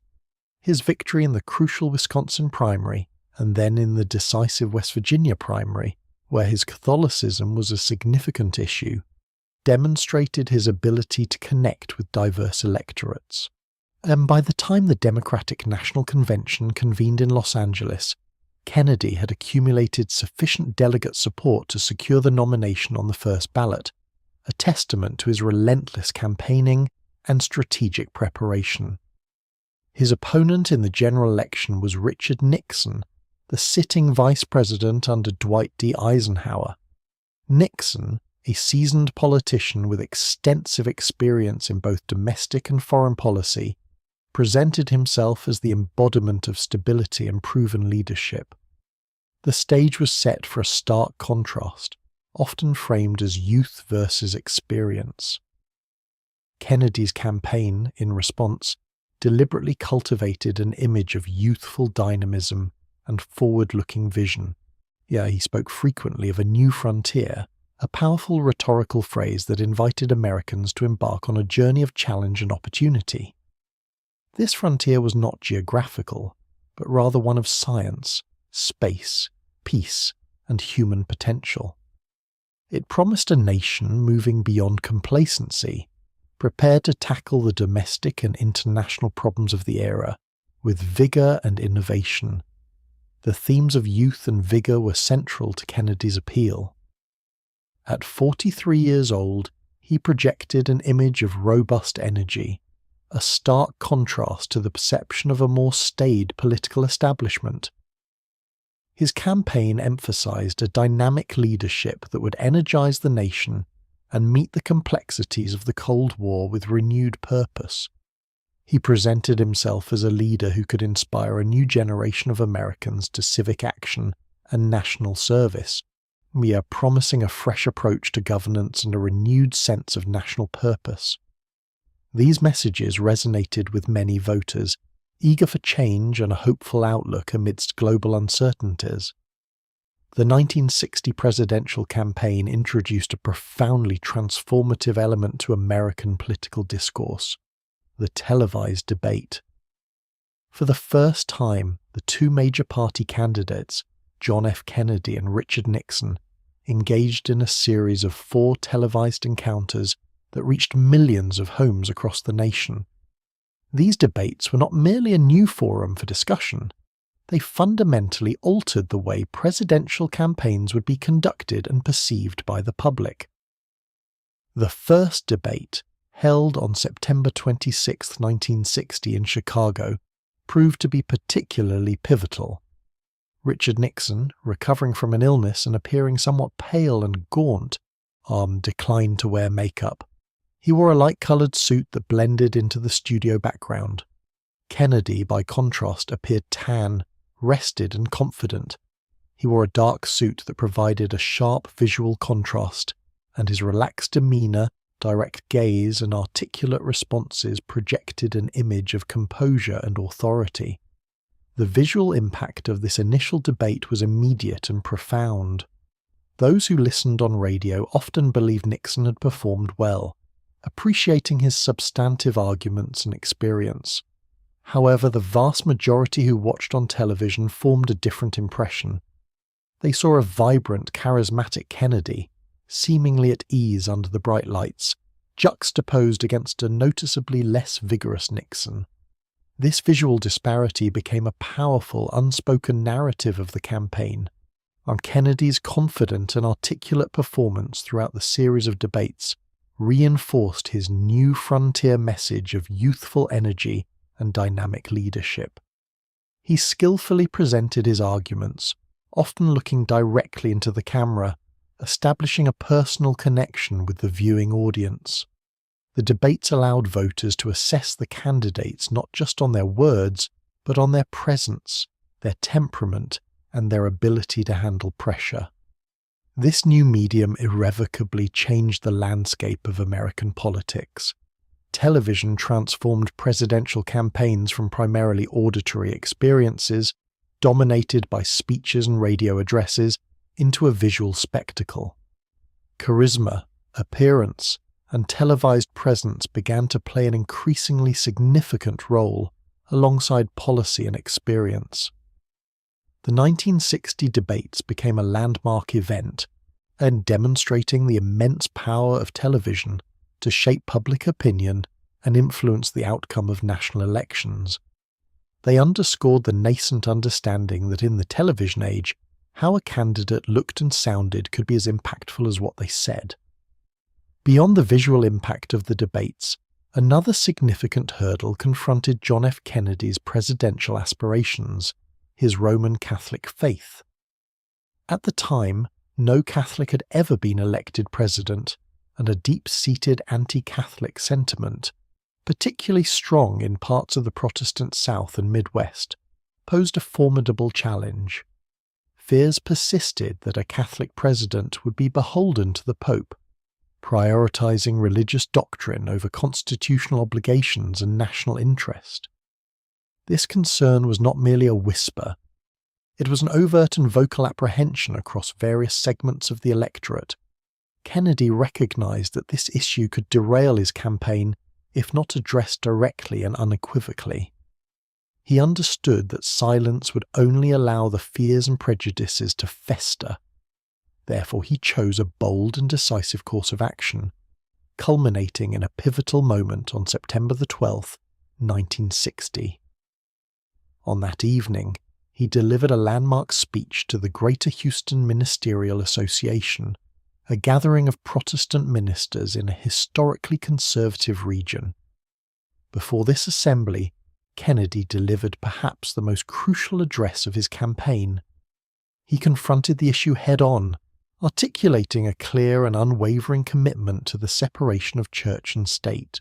He declared that he believed in an America where the separation of church and state was absolute, where no Catholic prelate could tell the president how to act, and where no public official would request or accept political instruction from the Pope. He emphasized that his loyalties were to his country, not to his church, and that his presidency would be one of integrity, free from external religious influence. He stated with quiet conviction that he was not running for president as a Catholic, but as a Democrat who happened to be Catholic, and that his religious beliefs were a private matter. This direct and principled articulation of his stance served to reassure many undecided voters and neutralize a potent source of opposition. The Houston speech was a masterstroke of political communication, and demonstrating Kennedy's courage to tackle a sensitive issue and his steadfast commitment to American democratic principles. It effectively disarmed a significant portion of the anti-Catholic sentiment, allowing voters to focus on his policies and vision rather than his faith. The culmination of John F. Kennedy's exhaustive campaign, marked by relentless travel, televised debates, and a direct address to religious concerns, arrived on Election Day, November 8, 1960.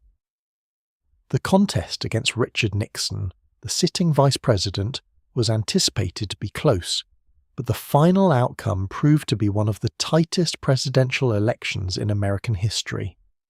As the votes were tallied throughout the night and into the following days, the nation watched with bated breath, witnessing a true cliffhanger unfold.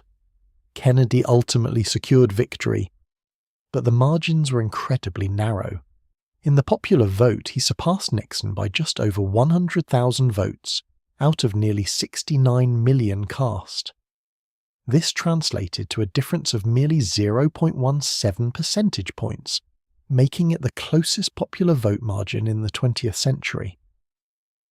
The Electoral College count was more decisive, with Kennedy garnering 303 electoral votes to Nixon's 219.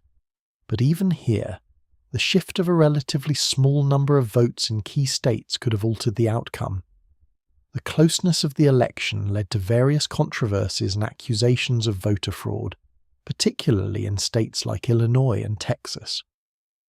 While investigations were conducted, no widespread systematic fraud was ever conclusively proven to have altered the final result. Despite these lingering questions, the outcome stood, and the nation began to process the implications of such a slender mandate. The election of 1960 represented more than just a change in leadership. It signalled a moment of profound transition. A youthful, charismatic figure was about to assume the highest office, embodying a generational shift and a promise of dynamic change. The nation, having endured the anxieties of the Cold War and the shifts of the post-war era, now found itself poised on the brink of a new decade, with a new vision for its future. Kennedy's narrow victory underscored the deep divisions and diverse aspirations within the American populace, setting the stage for an administration that would navigate both immense challenges and opportunities. On January 20th, 1961, a profound sense of anticipation permeated the air in Washington, D.C. A fresh layer of snow blanketed the city, adding a crisp, almost ethereal quality to the historic day. John F. Kennedy, at 43 years old, was about to become the youngest elected president in American history. The atmosphere was charged not only with the chill of winter, but also with the warmth of hope and expectation for a new era. Dignitaries, citizens, and a worldwide audience tuned in, all eager to witness this pivotal moment. Standing before the Capitol, a youthful and resolute figure, Kennedy delivered an inaugural address that would resonate through generations. His words, carefully crafted and delivered with a distinctive cadence, eschewed a lengthy list of policy proposals in favour of a broader, more philosophical appeal. He spoke of global challenges, of freedom's enduring struggle, and of the collective responsibility required to meet the demands of a complex world. The address was a blend of stirring rhetoric and sober realism, acknowledging the perils of the Cold War while also articulating a vision for peace and progress. He spoke of defending liberty, supporting developing nations and exploring the frontiers of science.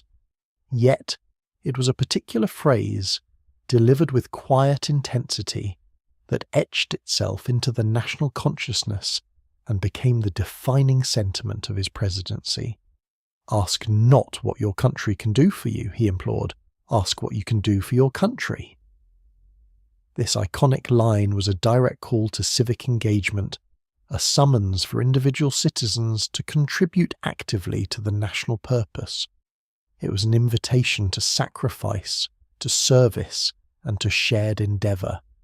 The impact was immediate and profound, inspiring a generation to consider their role in shaping the future of the nation and the world. Kennedy's inaugural address was not merely a speech.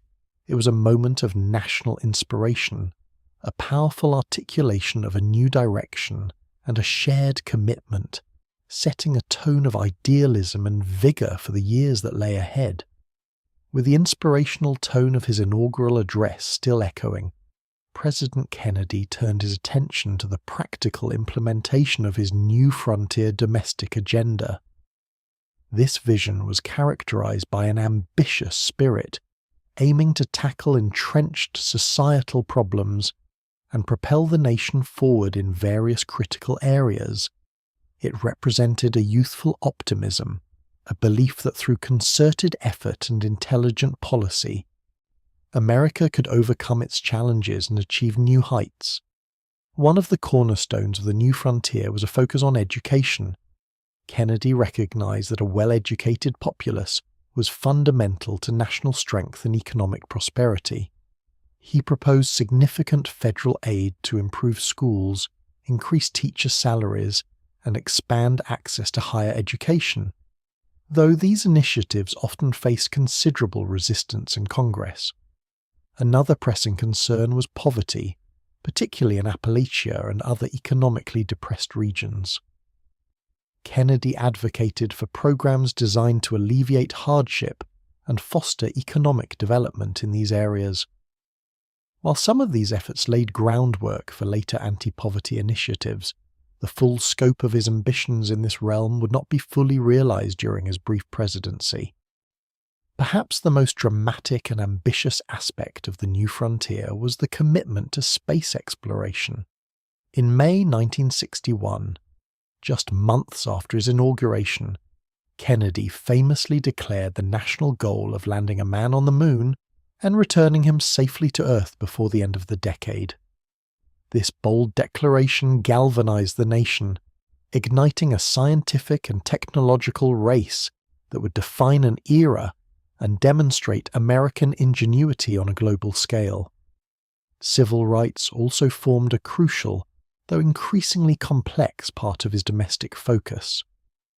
While initially cautious, Kennedy's administration began to take more decisive action in response to the escalating civil rights movement.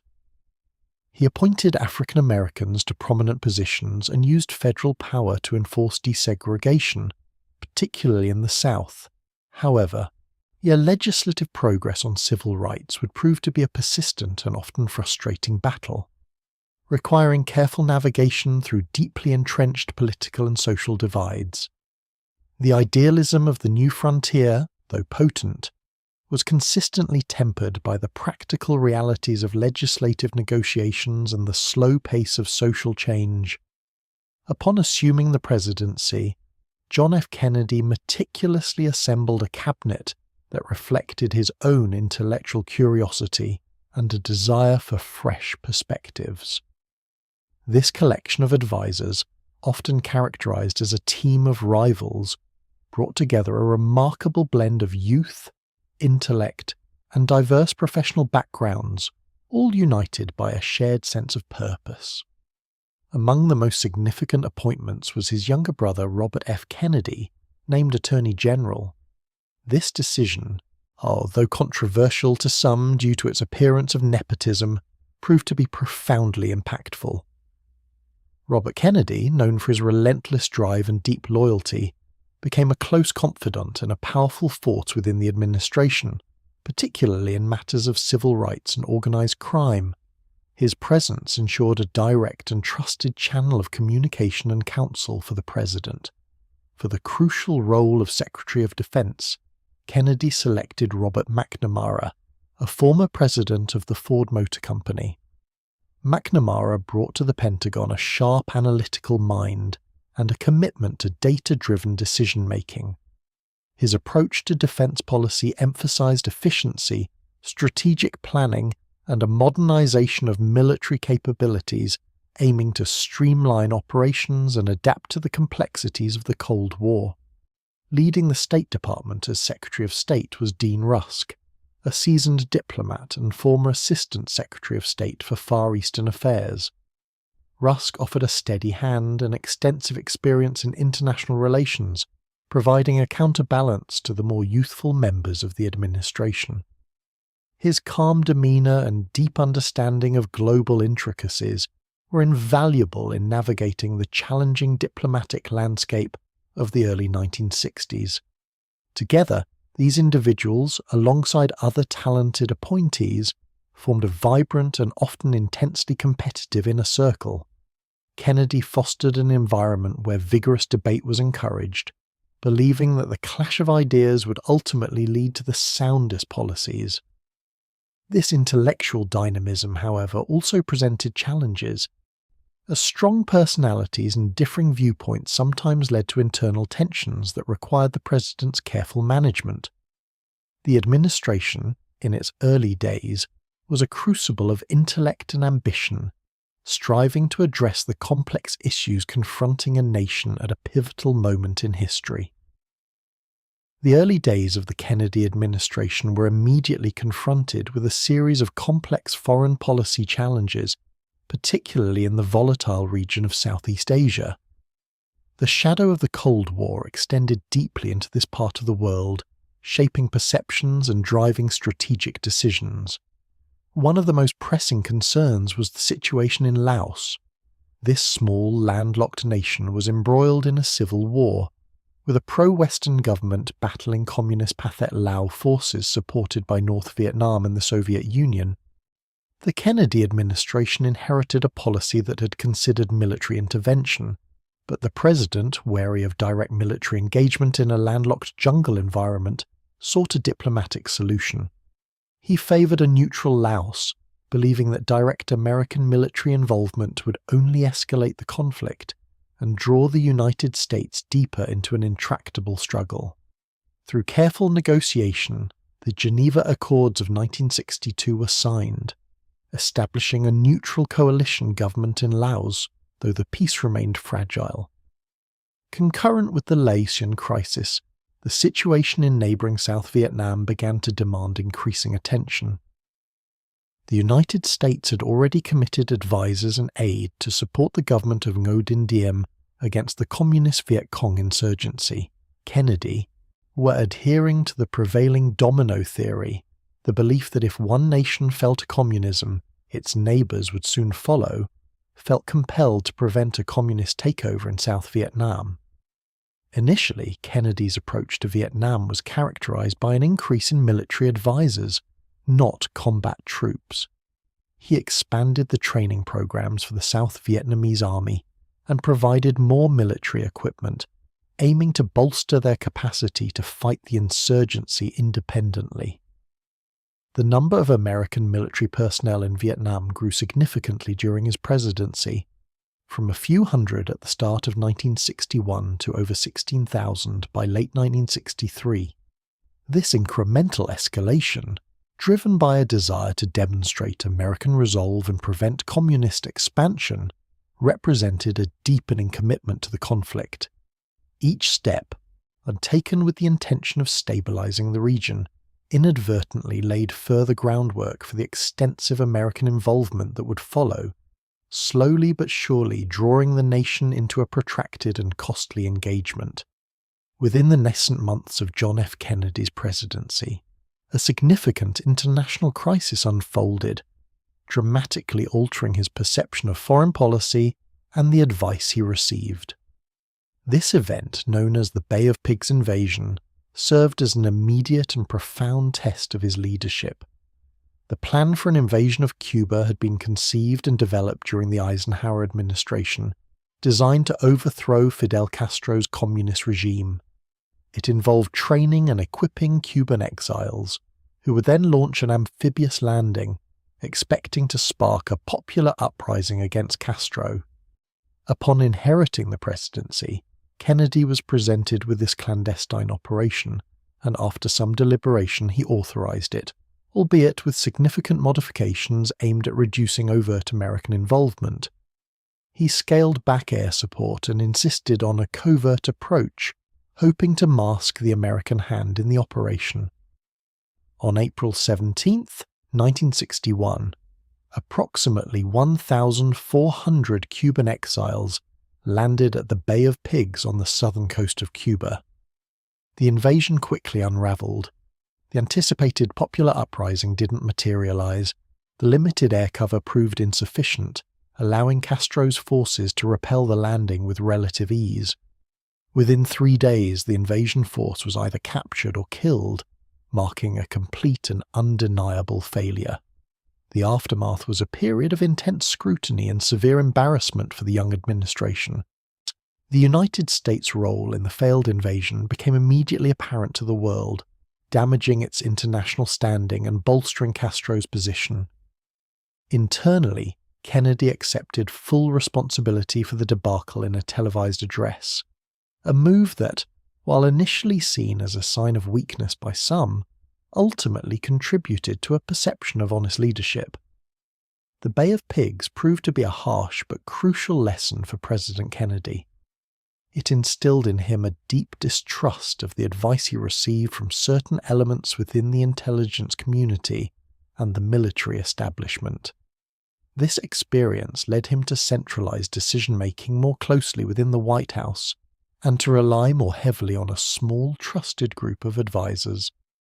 He emerged from the experience with a heightened skepticism toward conventional wisdom and a greater determination to critically examine all proposals, especially those involving military action. The misjudgment at the Bay of Pigs thus reshaped his approach to national security, making him a more cautious and deliberate commander-in-chief in subsequent international crises. Following the profound setback of the Bay of Pigs, President Kennedy faced another significant challenge on the international stage, a direct meeting with Soviet Premier Nikita Khrushchev. This highly anticipated summit took place in Vienna, Austria, in June of 1961, just 2 months after the Cuban fiasco. Kennedy, still relatively new to the complexities of global diplomacy and reeling from the recent failure, sought to establish a personal rapport with the seasoned Soviet leader and to assess his intentions. The atmosphere of the Vienna summit was tense from the outset. Khrushchev, sensing Kennedy's inexperience and perhaps emboldened by the Bay of Pigs, adopted an aggressive and unyielding posture. He spoke forcefully about Soviet power and the inevitable triumph of communism, particularly pressing on the contentious issue of Berlin. West Berlin, an outpost of freedom deep within communist East Germany, remained a persistent flashpoint in the Cold War, and Khrushchev threatened to sign a separate peace treaty with East Germany, thereby cutting off Western access to the city. The discussions were candid, often confrontational, and ultimately yielded little in the way of diplomatic breakthroughs, and Kennedy found himself engaged in a stark ideological battle, directly confronting Khrushchev's unwavering belief in the Soviet system. The American president attempted to convey firmness while also exploring avenues for de-escalation, but the Soviet premier seemed intent on testing the new American leader's resolve. Kennedy emerged from the summit deeply troubled. He privately admitted to feeling savaged by Khrushchev, perceiving the Soviet leader as having taken his measure and found him wanting. The encounter left Kennedy with a clear impression of Khrushchev's aggressive nature and his willingness to push the limits in the Cold War struggle. This perception of vulnerability, both personal and national, significantly heightened Cold War anxieties within the Kennedy administration and across the globe. The Vienna summit, therefore, also became another critical formative experience for Kennedy. It underscored the brutal realities of superpower confrontation and the personal toll of leading in such a fraught era. The aggressive stance of Khrushchev, coming so soon after the Bay of Pigs, reinforced Kennedy's understanding of the formidable challenges facing the United States and solidified his determination to project strength and resolve in the face of Soviet pressure. The encounter left an indelible mark, shaping his strategic thinking in the years that followed. The tension that simmered during the Vienna summit quickly escalated into a tangible crisis in the summer of 1961. Just 2 months after Kennedy's difficult encounter with Khrushchev, the world awoke on August 13th to a dramatic and stark development in Berlin. Under the cover of darkness, East German soldiers, with Soviet backing, began erecting barriers along the border between East and West Berlin. Initially, these were barbed wire fences, but they rapidly evolved into a formidable concrete wall, effectively sealing off East Berlin from the west. This sudden construction of the Berlin Wall was a desperate measure by the Soviet-backed East German regime to stop the massive outflow of its citizens to the more prosperous and free West. Hundreds of thousands of East Germans, particularly skilled workers and professionals, had been fleeing to West Berlin, creating an acute economic and demographic crisis for the communist state. The wall was designed to halt this exodus, to physically entrap the population and to stabilize the East German economy. For President Kennedy and the Western Allies, the Berlin Wall presented a complex dilemma. While it was a stark violation of agreements concerning the four-power status of Berlin, it also, paradoxically, brought a certain stability to the volatile situation. Khrushchev's threats at Vienna had hinted at taking over West Berlin, a move that would have risked direct military confrontation. The wall, while brutal in its implementation, was a defensive measure by the East German regime that did not directly challenge the Western presence in West Berlin. Kennedy's immediate response was measured. He understood the immense symbolic weight of the wall as a physical manifestation of the Cold War divide, a concrete barrier separating families, friends, and ideologies. He dispatched Vice President Lyndon Johnson to West Berlin to reassure its citizens of American commitment, and sent additional troops to reinforce the US garrison there. And uncritically, Kennedy made it clear that while the United States would not use force to tear down the wall, it would unequivocally defend West Berlin's freedom. The Berlin Wall became a powerful symbol of oppression and division, a visible scar on the landscape of Europe. It stood as a stark reminder of the Iron Curtain, transforming Berlin into a microcosm of the global Cold War struggle. For Kennedy, it solidified his resolve to confront Soviet expansionism and to uphold American commitments to its allies, even in the face of such profound and disheartening events. The wall would stand for nearly 3 decades, a monument to a divided world and a constant challenge to the ideals of freedom and unity that Kennedy championed. Amidst the geopolitical anxieties of the Cold War and in the shadow of Soviet triumphs in space, President Kennedy sought a new frontier for American ambition, one that would transcend earthly divisions and inspire a nation.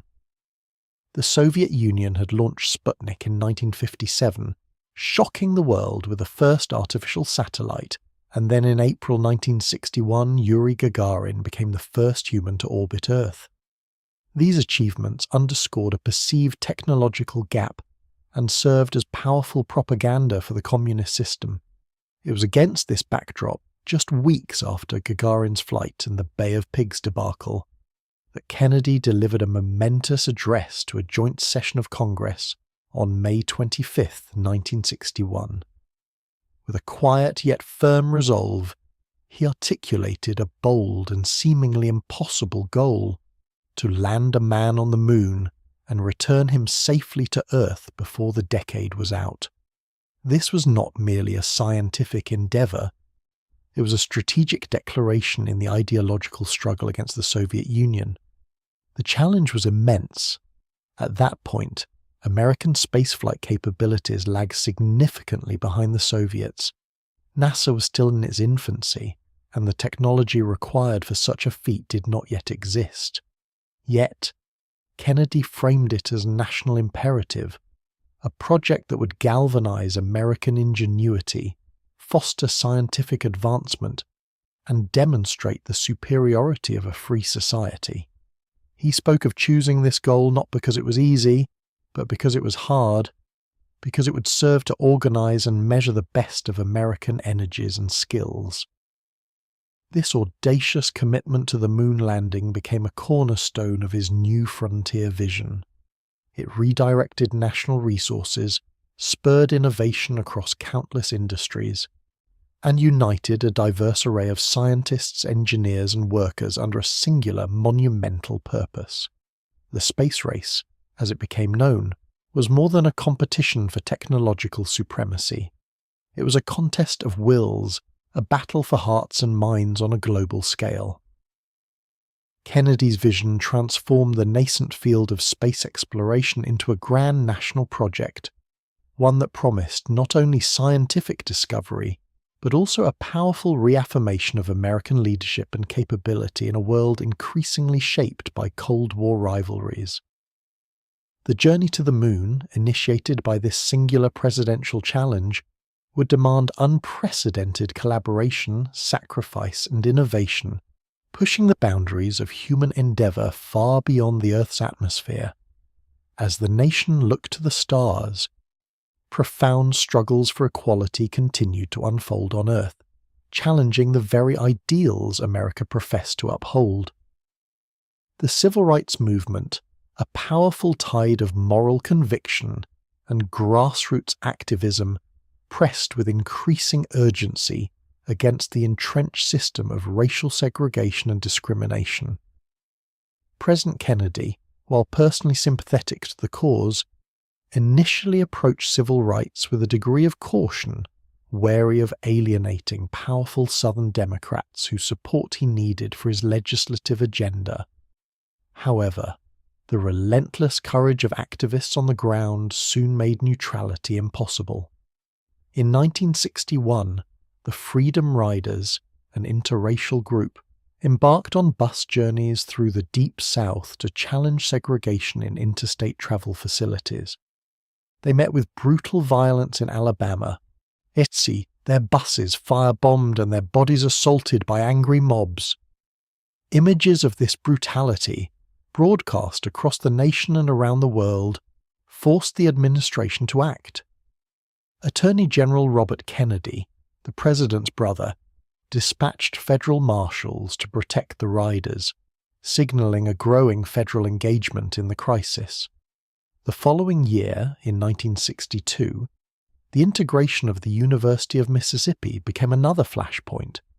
James Meredith, an African-American Air Force veteran, sought to enroll, but faced fierce resistance from state officials and violent white mobs. President Kennedy was compelled to send federal troops to ensure Meredith's admission, leading to riots that resulted in 2 deaths and hundreds of injuries.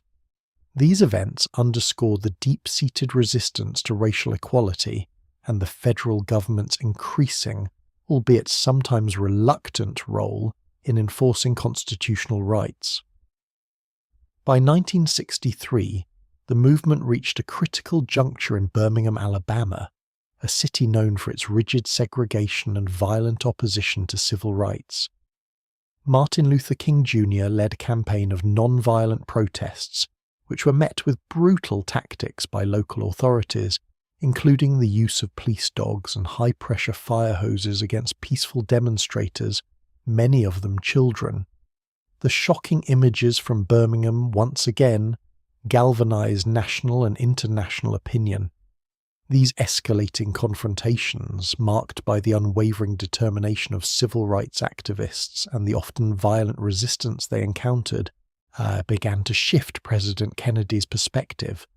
The moral imperative of the movement became undeniable, forcing his administration to move beyond cautious support towards a more direct and forceful advocacy for racial justice.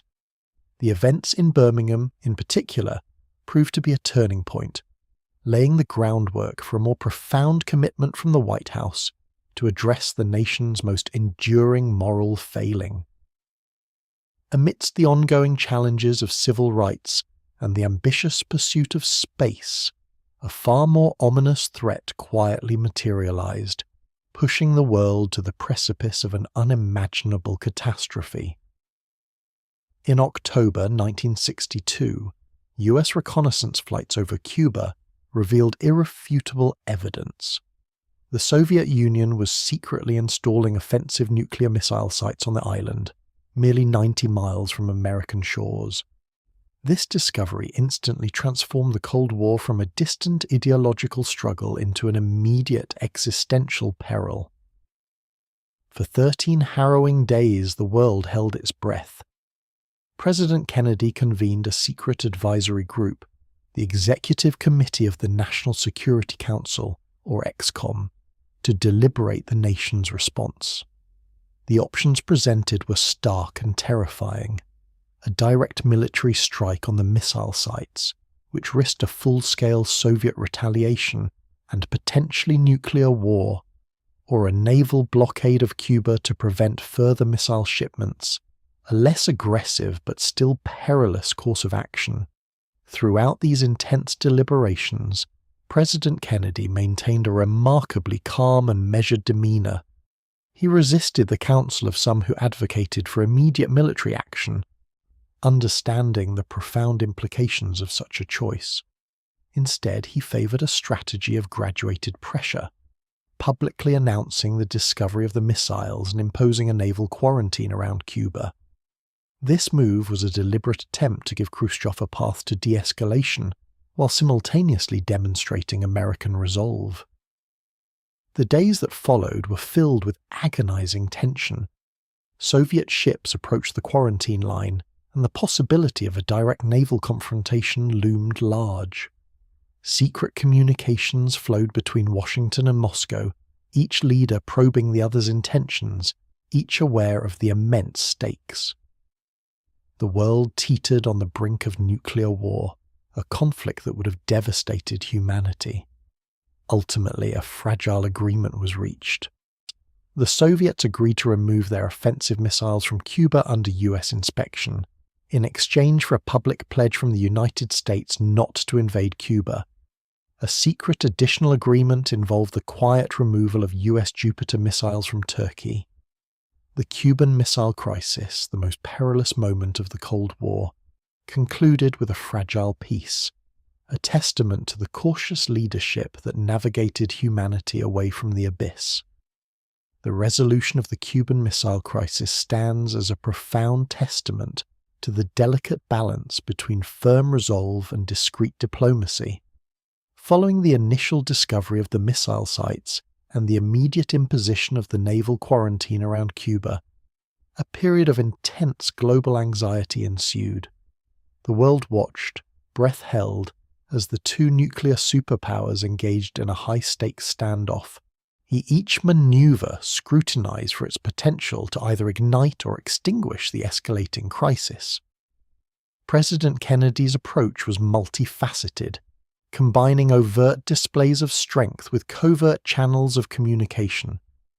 The naval blockade served as a clear signal of American determination, demonstrating that the United States would not tolerate offensive nuclear weapons in its immediate vicinity. This visible action was coupled with an equally crucial, though less public, diplomatic effort. Behind the scenes, Kennedy's brother, Robert F. Kennedy, engaged in secret negotiations with the Soviet ambassador, Anatoly Dobrynin. These clandestine discussions proved instrumental in finding a mutually acceptable path away from confrontation.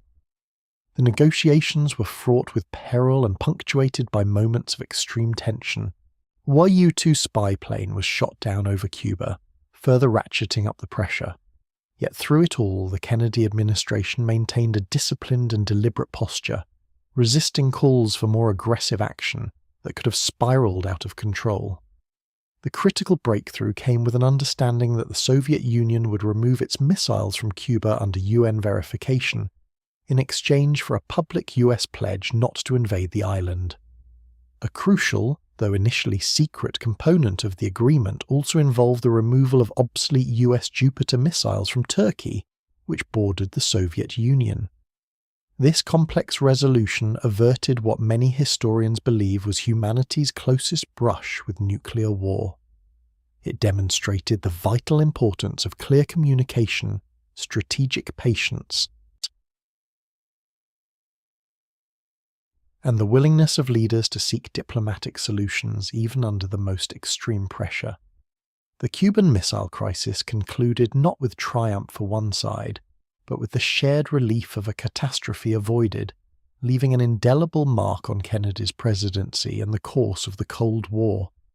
The profound shadow cast by the Cuban Missile Crisis prompted a significant re-evaluation within the Kennedy administration regarding the nature of the Cold War. The harrowing 13 days had underscored the fragility of peace and the terrifying potential for miscalculation to unleash unimaginable devastation. This stark realization catalyzed a distinct shift in Kennedy's foreign policy, moving towards a more deliberate effort to foster a stable, if still competitive, relationship with the Soviet Union. The immediate post-crisis period was characterized by a concerted push for measures designed to prevent a recurrence of such a perilous standoff. One of the most tangible outcomes of this new diplomatic impulse was the establishment of the Moscow-Washington hotline. This direct communication link, a teletype circuit rather than a telephone line as often popularly imagined, was intended to provide a secure and immediate channel for leaders in Washington and Moscow to communicate directly during times of crisis. Its purpose was to reduce the risk of misunderstandings or delays that could escalate tensions, ensuring that critical messages could be exchanged without the interference of intermediaries or the slow pace of traditional diplomatic channels. Beyond this technological safeguard, Kennedy also embarked on a more ambitious pursuit of armed control. He recognized that the unchecked proliferation of nuclear weapons and the continued testing of such devices only heightened global insecurity. This led to persistent efforts to negotiate a ban on nuclear weapons testing. These negotiations, often arduous and delicate, eventually culminated in the Partial Test Ban Treaty of 1963. This landmark agreement prohibited nuclear weapons tests in the atmosphere, outer space, and underwater, though it permitted underground testing. While not a comprehensive ban, it represented a vital first step in curbing the nuclear arms race and reducing the immediate environmental and health risks associated with atmospheric testing. Kennedy's speech at American University in June 1963 encapsulated this evolving perspective, in calling for a re-examination of Cold War attitudes and a greater understanding between nations. He spoke of the need for peace, not as an abstract ideal, but as a practical necessity, attainable through reasoned discussion and a shared commitment to human survival. This period marked a crucial pivot, demonstrating Kennedy's determination to transform the near catastrophe into an opportunity for a more responsible and secure global future. The experience of the Cuban Missile Crisis, a moment when humanity stood at the precipice of its own destruction, profoundly altered the diplomatic landscape and infused the pursuit of arms control with a new sense of urgency. In the wake of that terrifying confrontation, President Kennedy became even more convinced of the critical need to curb the proliferation and testing of nuclear weapons. His administration intensified its efforts to achieve a meaningful agreement with the Soviet Union and other nuclear powers, aiming to reduce the immediate threat posed by atmospheric nuclear tests and to slow the pace of the global arms race.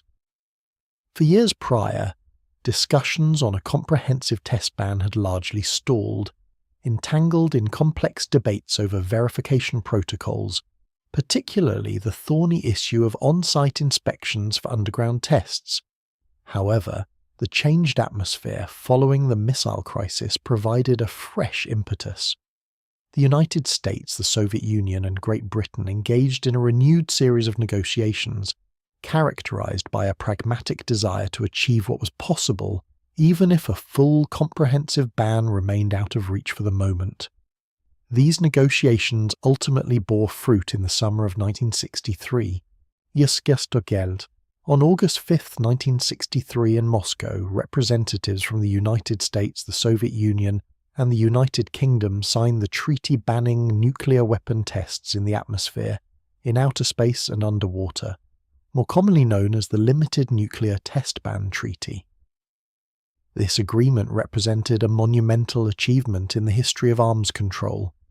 It prohibited all nuclear weapons tests in the three specified environments, effectively ending the dangerous practice of atmospheric testing, which had spread radioactive fallout across the globe.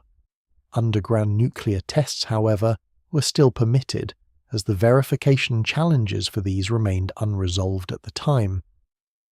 The signing of this treaty was a powerful symbol of a nascent détente, a thawing, however slight, in the frigid relations between the superpowers.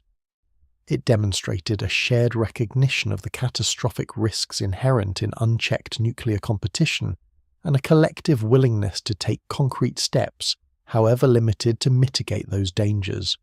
For President Kennedy, it represented a profound personal and political triumph, a tangible legacy of his post-crisis commitment to a more peaceful and secure world. The treaty was widely praised internationally as a crucial step toward reducing Cold War tensions and protecting the planet from further radioactive contamination, offering a glimmer of hope amidst the persistent anxieties of the nuclear age. While foreign policy and the Cold War had often consumed the forefront of presidential attention, the persistent and undeniable struggle for civil rights within the nation's borders continued to escalate. The early years of Kennedy's presidency had seen a somewhat cautious approach to civil rights legislation, as the administration sought to navigate the political complexities of a deeply divided Congress and a South resistant to change.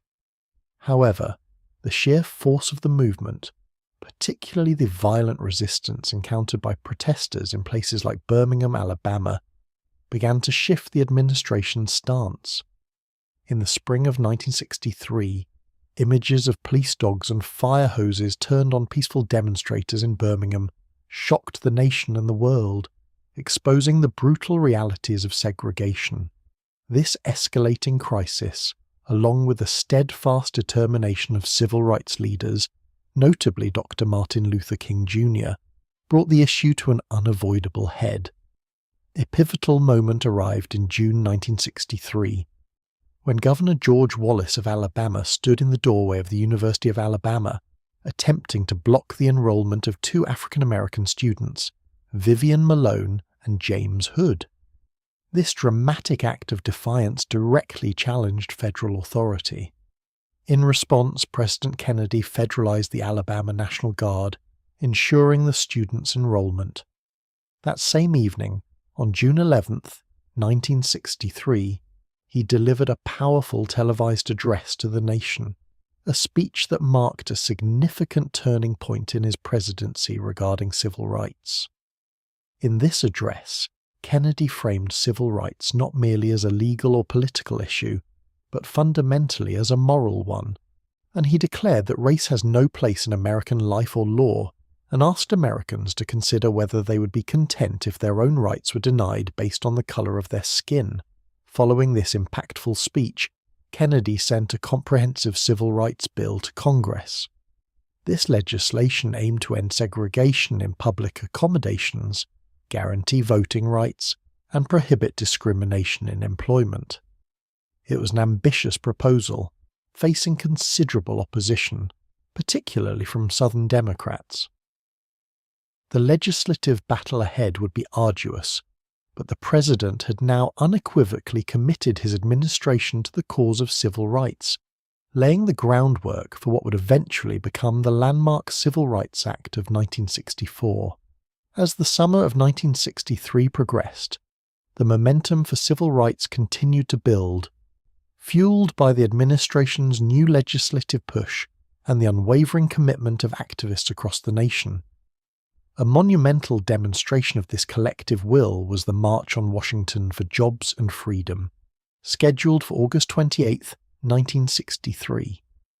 This event brought together an extraordinary coalition of civil rights organizations, labor unions, and religious groups, all united in their demand for racial justice and economic opportunity.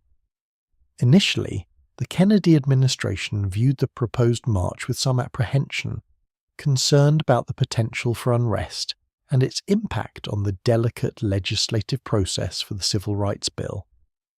There were quiet efforts to dissuade organizers, or at least to influence the march's timing and tone. However, as the planning solidified and it became clear the march would proceed, the administration shifted its approach to one of cautious support, working behind the scenes to ensure a peaceful and orderly demonstration. Security arrangements were meticulously planned, and the White House closely monitored the event. On that late summer day, an estimated 250,000 people, 250,000 individuals, gathered peacefully on the National Mall in Washington, D.C. They came from every corner of the country, a diverse sea of faces, all standing in solidarity before the Lincoln Memorial. The atmosphere was one of profound anticipation and hope. The day was filled with music, speeches, and a palpable sense of shared purpose. The culminating moment of the March on Washington, etched into the collective memory of the nation and the world, was the address delivered by Dr. Martin Luther King Jr. His I Have a Dream speech, delivered with extraordinary eloquence and moral force, transcended the immediate political demands of the day. He spoke of a future where his children would not be judged by the colour of their skin but by the content of their character, articulating a vision of racial harmony and equality rooted deeply in the American promise. The speech resonated with millions, further galvanizing public opinion and strengthening the national momentum for comprehensive civil rights legislation. It became an enduring symbol of the movement's aspirations and its moral clarity. While the nation's focus was increasingly drawn to civil rights at home, a complex and increasingly perilous situation continued to unfold in Southeast Asia. The commitment to South Vietnam, inherited from previous administrations, had deepened under President Kennedy, evolving into a significant and unresolved challenge. The initial American involvement had been largely confined to financial aid and a small contingent of military advisors intended to bolster the South Vietnamese government against the communist insurgency supported by North Vietnam. As the conflict intensified, so too did the American presence. The number of military advisors steadily grew throughout Kennedy's presidency, escalating from a few hundred at the beginning of his term to over 16,000 by late 1963. These advisors were tasked not merely with training the Army of the Republic of Vietnam, ARVN, but also with actively participating in combat support operations, flying helicopter missions, and directing strategic hamlet programs designed to separate the rural population from Viet Cong influence. Despite this increased assistance, the political situation in South Vietnam remained profoundly unstable. The government of President Ngo Dinh Diem, once seen as a bulwark against communism, became increasingly authoritarian and alienated large segments of the population, particularly the Buddhist majority. Repression against Buddhist protests, including self-immolations by monks that captured global attention, highlighted the deep fissures within South Vietnamese society. The perceived ineffectiveness and corruption of Diem's regime complicated American efforts and raised difficult questions for the Kennedy administration. The choices facing President Kennedy regarding Vietnam were unenviable. A full withdrawal risked appearing to abandon an ally and allowing communism to spread, a prospect deeply unsettling in the context of the Cold War's domino theory. Yet, a deeper military commitment threatened to entangle the United States in a protracted and costly conflict with no clear path to victory. The administration grappled with these dilemmas, seeking a strategy that could stabilize South Vietnam without committing American ground troops to a full-scale war. The situation remained fluid, marked by increasing American involvement and persistent uncertainty regarding the ultimate outcome. As the autumn of 1963 progressed, President Kennedy embarked upon a series of domestic travels, shifting his attention from the pressing international crises and legislative battles in Washington to direct engagement with the American public.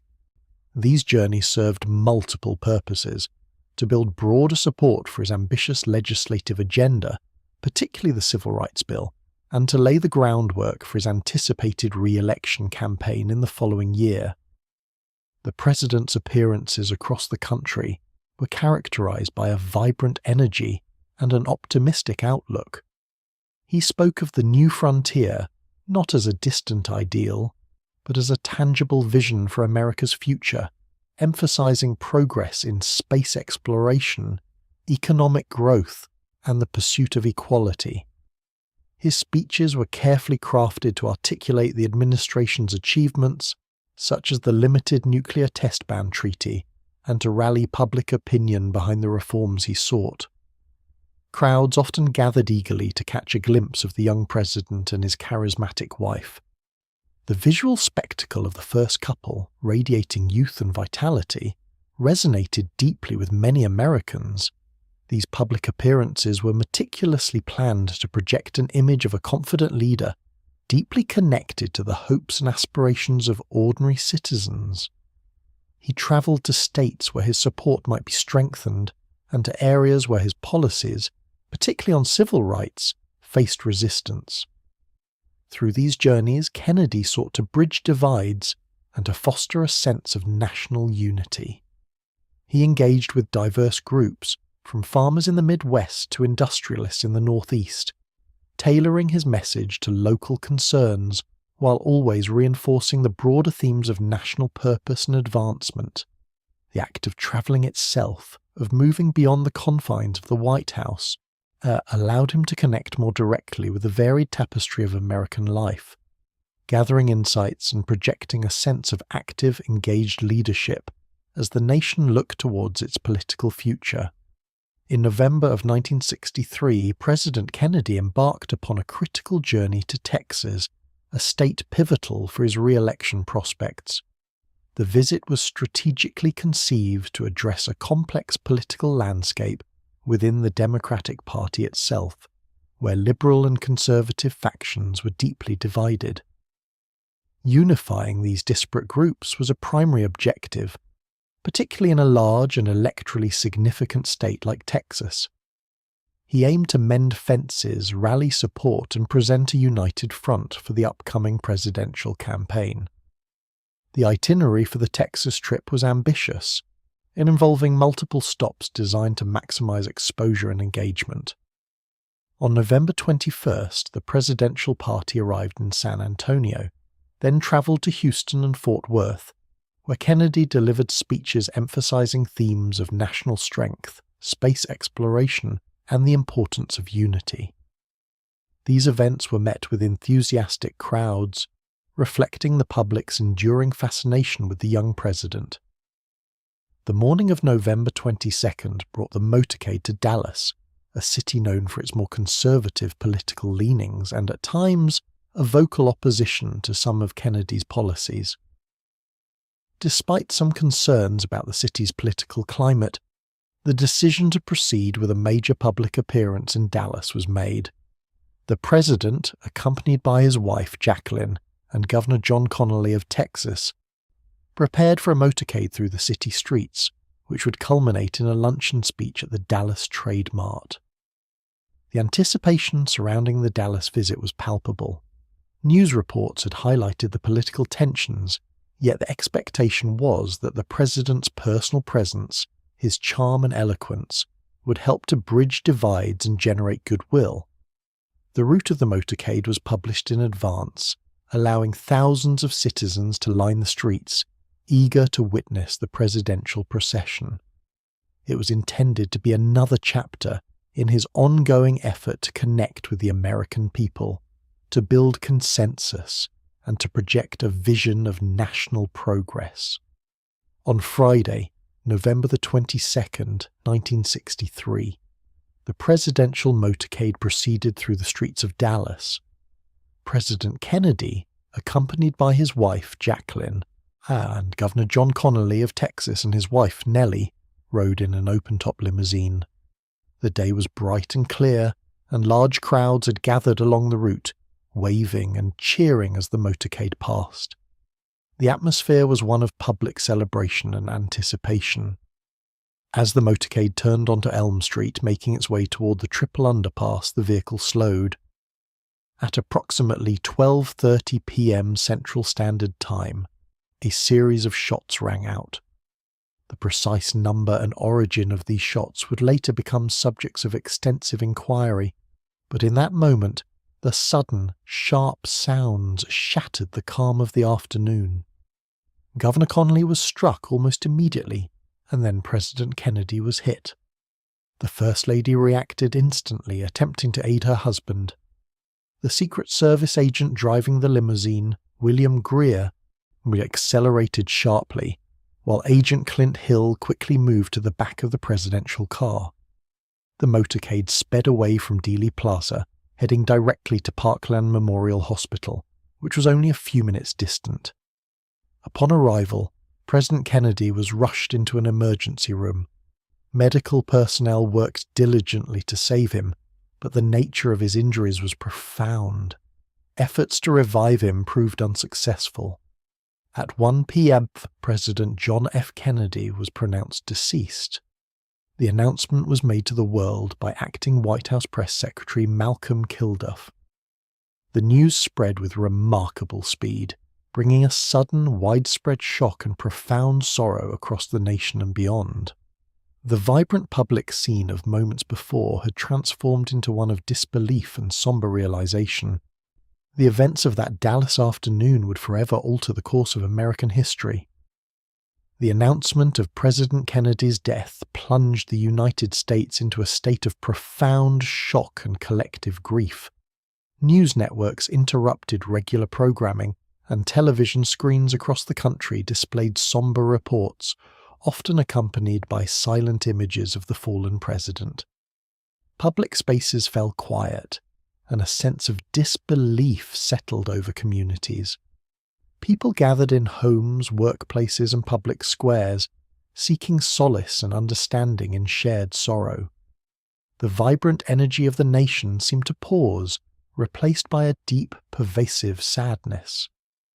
Beyond America's borders, the reaction was similarly immediate and intense. Heads of state and international leaders expressed their condolences, and flags around the world were lowered to half-mast. In many countries, ordinary citizens mourned a leader who had, despite his brief tenure, captured global attention and inspired a generation with his vision and youthful energy. The world watched, stunned, as a promising era seemed to abruptly end. Amidst the national sorrow, the machinery of government began the solemn process of transition. Vice President Lyndon B. Johnson, who had also been in the Dallas motorcade, was swiftly brought aboard Air Force One. There, surrounded by staff and a visibly distraught Jacqueline Kennedy, he took the oath of office as the 36th President of the United States. The ceremony was brief and stark, conducted by federal Judge Sarah T. Hughes. The image of Johnson, with his hand on a Bible, who was standing next to a grieving widow still wearing her blood-stained suit, became an enduring symbol of the tragic continuity of power. Air Force One then departed Dallas for Washington, D.C., carrying the new president, the former First Lady, and the casket bearing President Kennedy's body. The journey back to the Capitol was a silent, somber flight, marking the official end of one presidency and the unexpected beginning of another, all under the shadow of an unthinkable national tragedy. The nation, in its shock, grappled with the sudden void left by a leader who had been a symbol of hope and progress. Lyndon B. Johnson assumed the presidency under the most trying of circumstances, his oath taken just hours after President Kennedy's death. His immediate task was to provide stability and reassurance to a grieving nation and a shocked world. Upon arriving back in Washington, D.C., Johnson moved with a quiet determination to assert leadership, understanding the critical need for continuity in governance. He addressed the nation, vowing to uphold the responsibilities of his new office and to continue the work that President Kennedy had begun. One of Johnson's most significant early pledges was to honor President Kennedy's legislative agenda, particularly his strong commitment to civil rights. Kennedy had, in the final months of his life, proposed comprehensive civil rights legislation, a bill that faced significant opposition in Congress. Johnson, a master legislator with decades of experience in the Senate, understood the power of the moment. Last, he recognized that the national outpouring of grief for Kennedy could be channeled into momentum for this crucial legislation. In his first address to a joint session of Congress as president, Johnson declared, "No memorial oration or eulogy could more eloquently honor President Kennedy's memory than the earliest possible passage of the Civil Rights Bill for which he fought so long." This powerful statement set the tone for his early presidency and signaled his unwavering resolve to see the bill enacted. Johnson then employed his formidable political skills, engaging in intense negotiations and applying pressure on reluctant lawmakers. He leveraged the moral imperative created by Kennedy's assassination, arguing that passing the Civil Rights Act was not merely a legislative priority, but a solemn tribute to the fallen president's vision of a more just America. This determined effort culminated in the historic passage of the Civil Rights Act of 1964, a landmark piece of legislation that outlawed discrimination based on race, color, religion, sex, or national origin. It stood as a profound initial testament to the enduring influence of Kennedy's ideals, brought to fruition by his successor. In the immediate aftermath of President Kennedy's assassination, a profound need for clarity and understanding emerged amidst the national shock. To address this, President Lyndon B. Johnson established a "in the wake of the profound sorrow that enveloped the nation." A particular image of the Kennedy administration began to coalesce and take root in the collective memory. This image, often referred to as Camelot, was shaped significantly by an interview given by Jacqueline Kennedy just a week after her husband's death. She recounted how the president often listened to the Lerner and Loewy Broadway musical Camelot before going to bed, and how one particular lyric resonated deeply with her. "Don't let it be forgot that once there was a spot for one brief shining moment that was known as Camelot." This poignant comparison between Kennedy's presidency and the mythical, idealistic court of King Arthur quickly captured the public imagination. It evoked a sense of a golden age, a period marked by youth, vibrancy, and an almost poetic sense of national purpose. The administration had indeed projected an aura of vigour and intellectualism, bringing a new generation of leaders to Washington, many of them young and brimming with innovative ideas. The president himself, with his charismatic presence and eloquent speeches, had inspired many to believe in a brighter future for America and the world. The notion of Camelot became a powerful lens through which to view the Kennedy years, emphasizing the idealism and the promise that seemed to define his brief time in office. It underscored the hope for a new frontier and the call to public service that he had so passionately articulated. This idealized perception softened the edges of political realities and magnified the sense of what might have been. The tragic abruptness of his passing further cemented this romanticized view, transforming the potential of his presidency into a beautiful yet unfinished dream. The enduring image of Camelot thus became inextricably linked with John F. Kennedy's legacy. It spoke to a yearning for a time of grace and aspiration, a period when the nation seemed to move with a renewed sense of purpose and elegance. This powerful narrative, born from grief and remembrance, contributed significantly to how his presidency would be remembered, shaping the historical consciousness for generations to come. It was a testament to the profound impact he had on the American psyche, even in his absence. The initial period following John F. Kennedy's death was largely characterized by profound sorrow and an almost universal reverence, an era where the Camelot narrative held considerable sway. For many years, the memory of his presidency was preserved in a golden hue, emphasizing his charisma, his vision, and the sense of hope he inspired. Historians and the public alike often focused on his achievements and the promise of what might have been, viewing his time in office through a lens coloured by tragedy.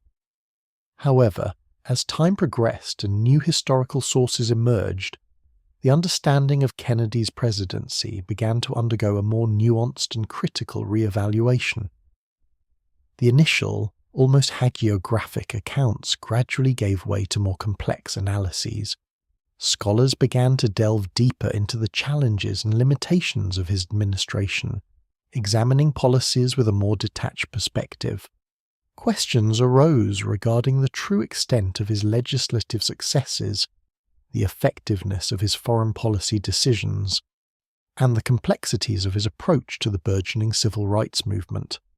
Furthermore, revelations regarding aspects of his personal life, which had largely been shielded from public view during his lifetime, also introduced new layers of consideration. These disclosures prompted historians to grapple with the interplay between private conduct and public office, adding another dimension to the assessment of his character and leadership. This ongoing process of reassessment reflects the natural evolution of historical inquiry. It is an effort to move beyond the immediate emotional impact of his death and to construct a more comprehensive and balanced portrait of both the man and his presidency. Modern scholarship seeks to integrate the various facets of his life, his political acumen, his personal complexities, his triumphs, and his shortcomings, into a cohesive narrative. This continuous re-examination ensures that the understanding of John F. Kennedy remains dynamic, evolving with each new generation of historians and the unfolding of new perspectives. John F. Kennedy's presence in American public life, though tragically brief, exerted a profound and enduring influence on the nation's political landscape. His youthful energy and stirring calls to service resonated deeply, inspiring an entire generation to consider careers in government, public service, and civic engagement. The Peace Corps established during his administration became a tangible manifestation of this renewed emphasis on global cooperation and altruism, drawing thousands of young Americans into humanitarian work abroad. His famous inaugural address, began with its challenge to ask not what your country can do for you, ask what you can do for your country, became a rallying cry, fostering a sense of shared responsibility and national purpose that echoed for decades. Beyond inspiring individuals, Kennedy's political style also ushered in a new era of campaign strategy and public communication.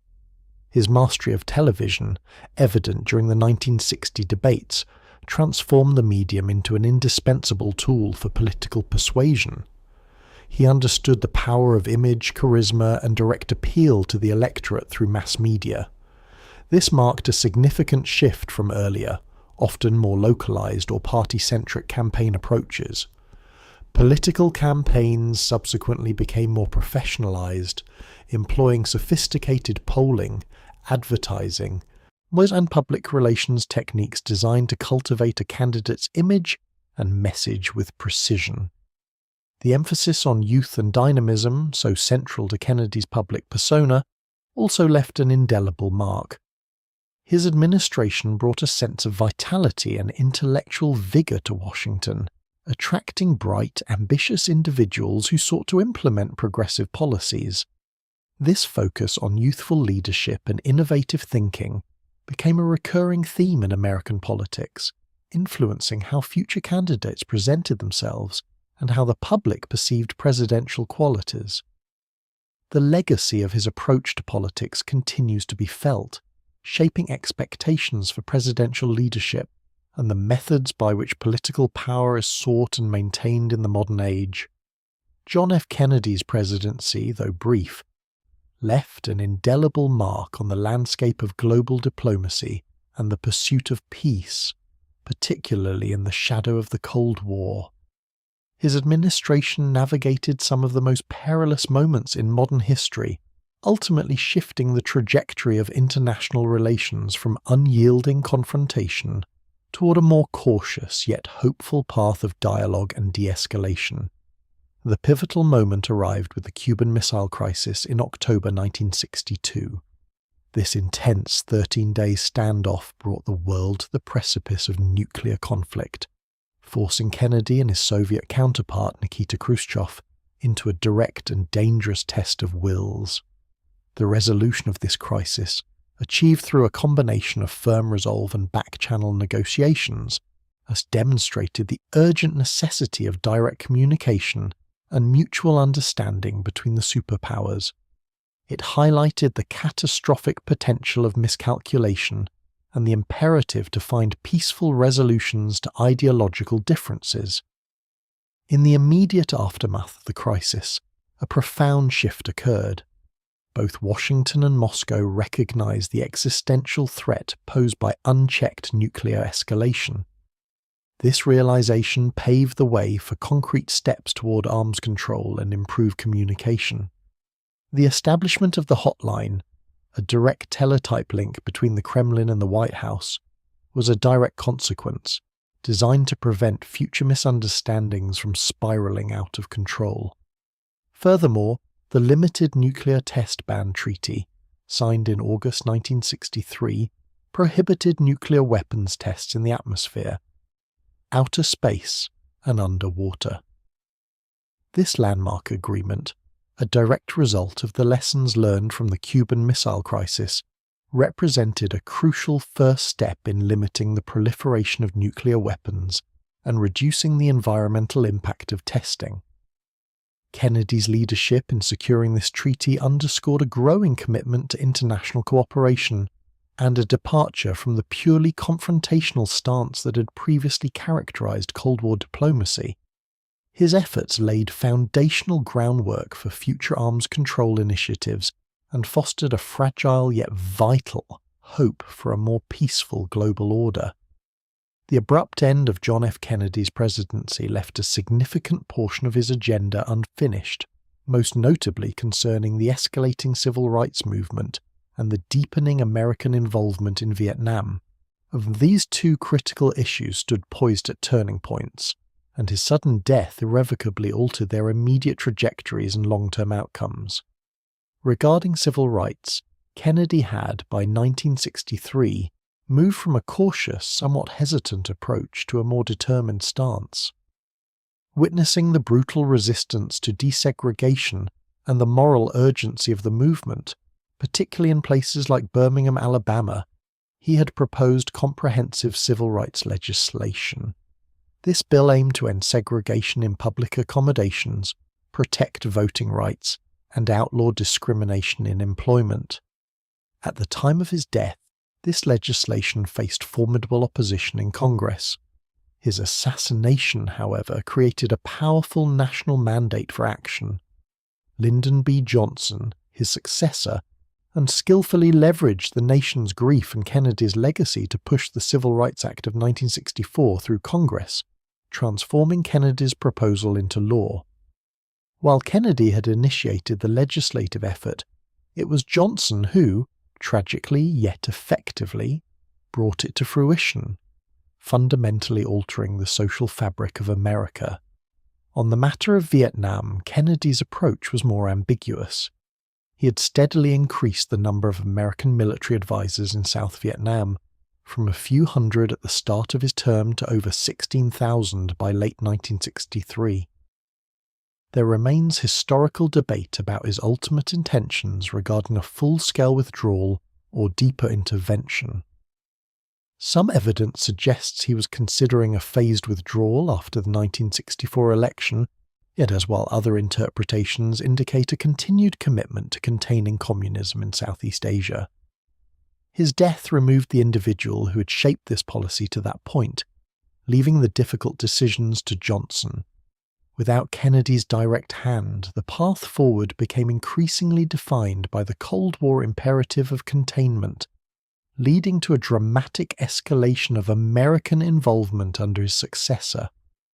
The war in Vietnam would become a defining and divisive conflict of the subsequent decade, a path that might have been different, though unknowably so, had Kennedy lived. In the early decades of the 21st century, John F. Kennedy continues to occupy a distinctive place in the American historical imagination.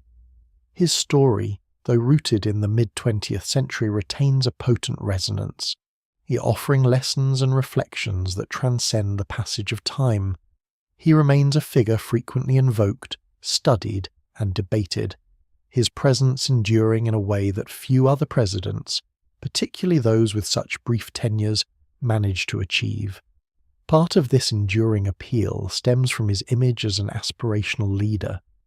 The vigour he projected, the eloquence of his speeches, and his calls to public service, epitomised by the challenge to ask not what your country can do for you, continue to inspire. For many, he represents a moment of national idealism, a belief in progress, and a commitment to global engagement. This idealised portrayal, often associated with the Camelot narrative, speaks to a desire for unifying and forward-looking leadership, a sentiment that finds echoes in contemporary society.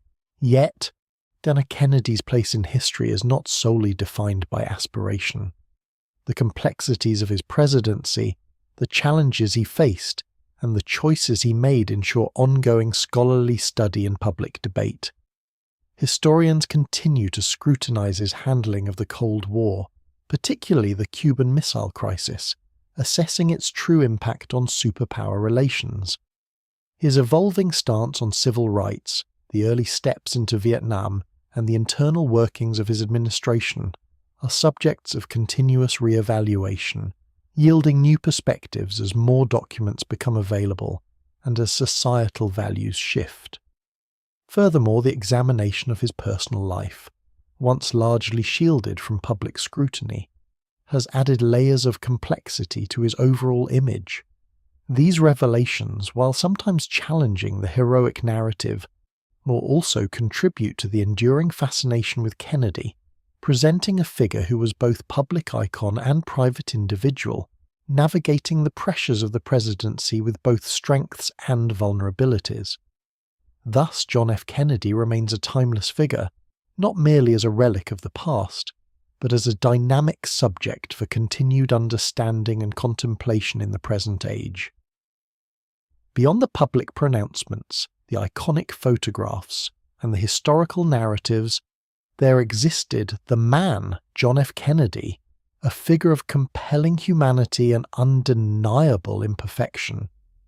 To fully comprehend his impact and his legacy, it is essential to look past the mythologized image and acknowledge the blend of qualities that constituted his character. He was a person shaped by his upbringing, his experiences, and the profound challenges of his era, in exhibiting a complex interplay of strengths and vulnerabilities. His charisma was undeniable, a natural magnetism that captivated audiences and inspired loyalty. This charm, coupled with his intellectual curiosity and quick wit, formed the core of his public persona, allowing him to connect with people on a deeply personal level, even through the medium of television. Yet beneath this polished exterior lay a man who grappled with significant private challenges, particularly chronic health issues that often required extensive medical management. These physical struggles, largely hidden from the public eye during his lifetime, were a constant companion, demanding resilience and a stoic resolve. Kennedy's presidency was marked by moments of profound strength and decisive leadership, notably during the Cuban Missile Crisis, where his calm demeanor and strategic thinking averted catastrophe. He demonstrated a capacity for growth and learning, evolving in his understanding of complex issues like civil rights and international diplomacy. However, his tenure was also touched by struggles and missteps, the early stages of Vietnam representing a nascent challenge that would later escalate. Like any leader, he operated within the constraints of his time, influenced by prevailing geopolitical currents and domestic expectations. The exploration of his private life, including aspects that have emerged in the decades following his death, further illustrates the multifaceted nature of the man. These details, while sometimes controversial, serve to humanize him, revealing a figure not unlike others in his capacity for both great achievement and personal foible. By acknowledging these layers, historians and observers can approach a more complete and nuanced understanding of John F. Kennedy, not as a flawless ideal, but as a complex historical figure whose strengths and imperfections collectively shaped his extraordinary, yet tragically abbreviated journey. This holistic view allows for a deeper appreciation of the man behind the myth, enriching the narrative of his enduring place in history. As the narrative of John F. Kennedy's life gently comes to a close, we are left with the quiet resonance of a journey through a significant life and a pivotal era. From the privileged upbringing in Massachusetts to the corridors of power in Washington, and finally to the tragic events in Dallas, his story unfolded against a backdrop of profound global change and domestic transformation. It is a story woven with threads of ambition, intellect, charm, and an undeniable connection to the evolving spirit of a nation. His time in public service, particularly his presidency, was marked by moments of intense pressure and critical decision-making. The challenges of the Cold War, the dawning space race, and the burgeoning civil rights movement all converged during his brief tenure, requiring a delicate balance of resolve and diplomacy. His words, often eloquent and inspiring, continue to echo, inviting contemplation on themes of public service, global responsibility, and the pursuit of a better future. The complexities of his character and the nuances of his decisions invite ongoing reflection. He was a man of his time, navigating the realities and expectations of the mid-20th century, leaving behind a legacy that continues to be examined, debated, and understood through new lenses. His contributions, both tangible and symbolic, remain an indelible part of the American historical tapestry, influencing subsequent generations and shaping the collective memory. Now, as the gentle quiet settles, perhaps these thoughts can drift softly, allowing the intricacies of his life and the broader sweep of history to merge into a peaceful contemplation. The journey through John F. Kennedy's story, with all its light and shadow, its triumphs and its unresolved questions, may now slowly fade, leaving behind a sense of quiet understanding and a calm space for rest. As our journey through the life of John F. Kennedy gently concludes, we are left not with definitive answers, but with the soft, enduring whisper of a legacy that continues to resonate through time. His story, deeply intertwined with the aspirations and anxieties of the 20th century, remains a powerful lens through which to consider the nature of leadership, the complexities of challenging times, and the evolving narrative of the American experience. His words, once spoken with urgency and vision, still possess a quiet power, inviting us to ponder the persistent questions of civic duty, global cooperation, and the pursuit of a more just world.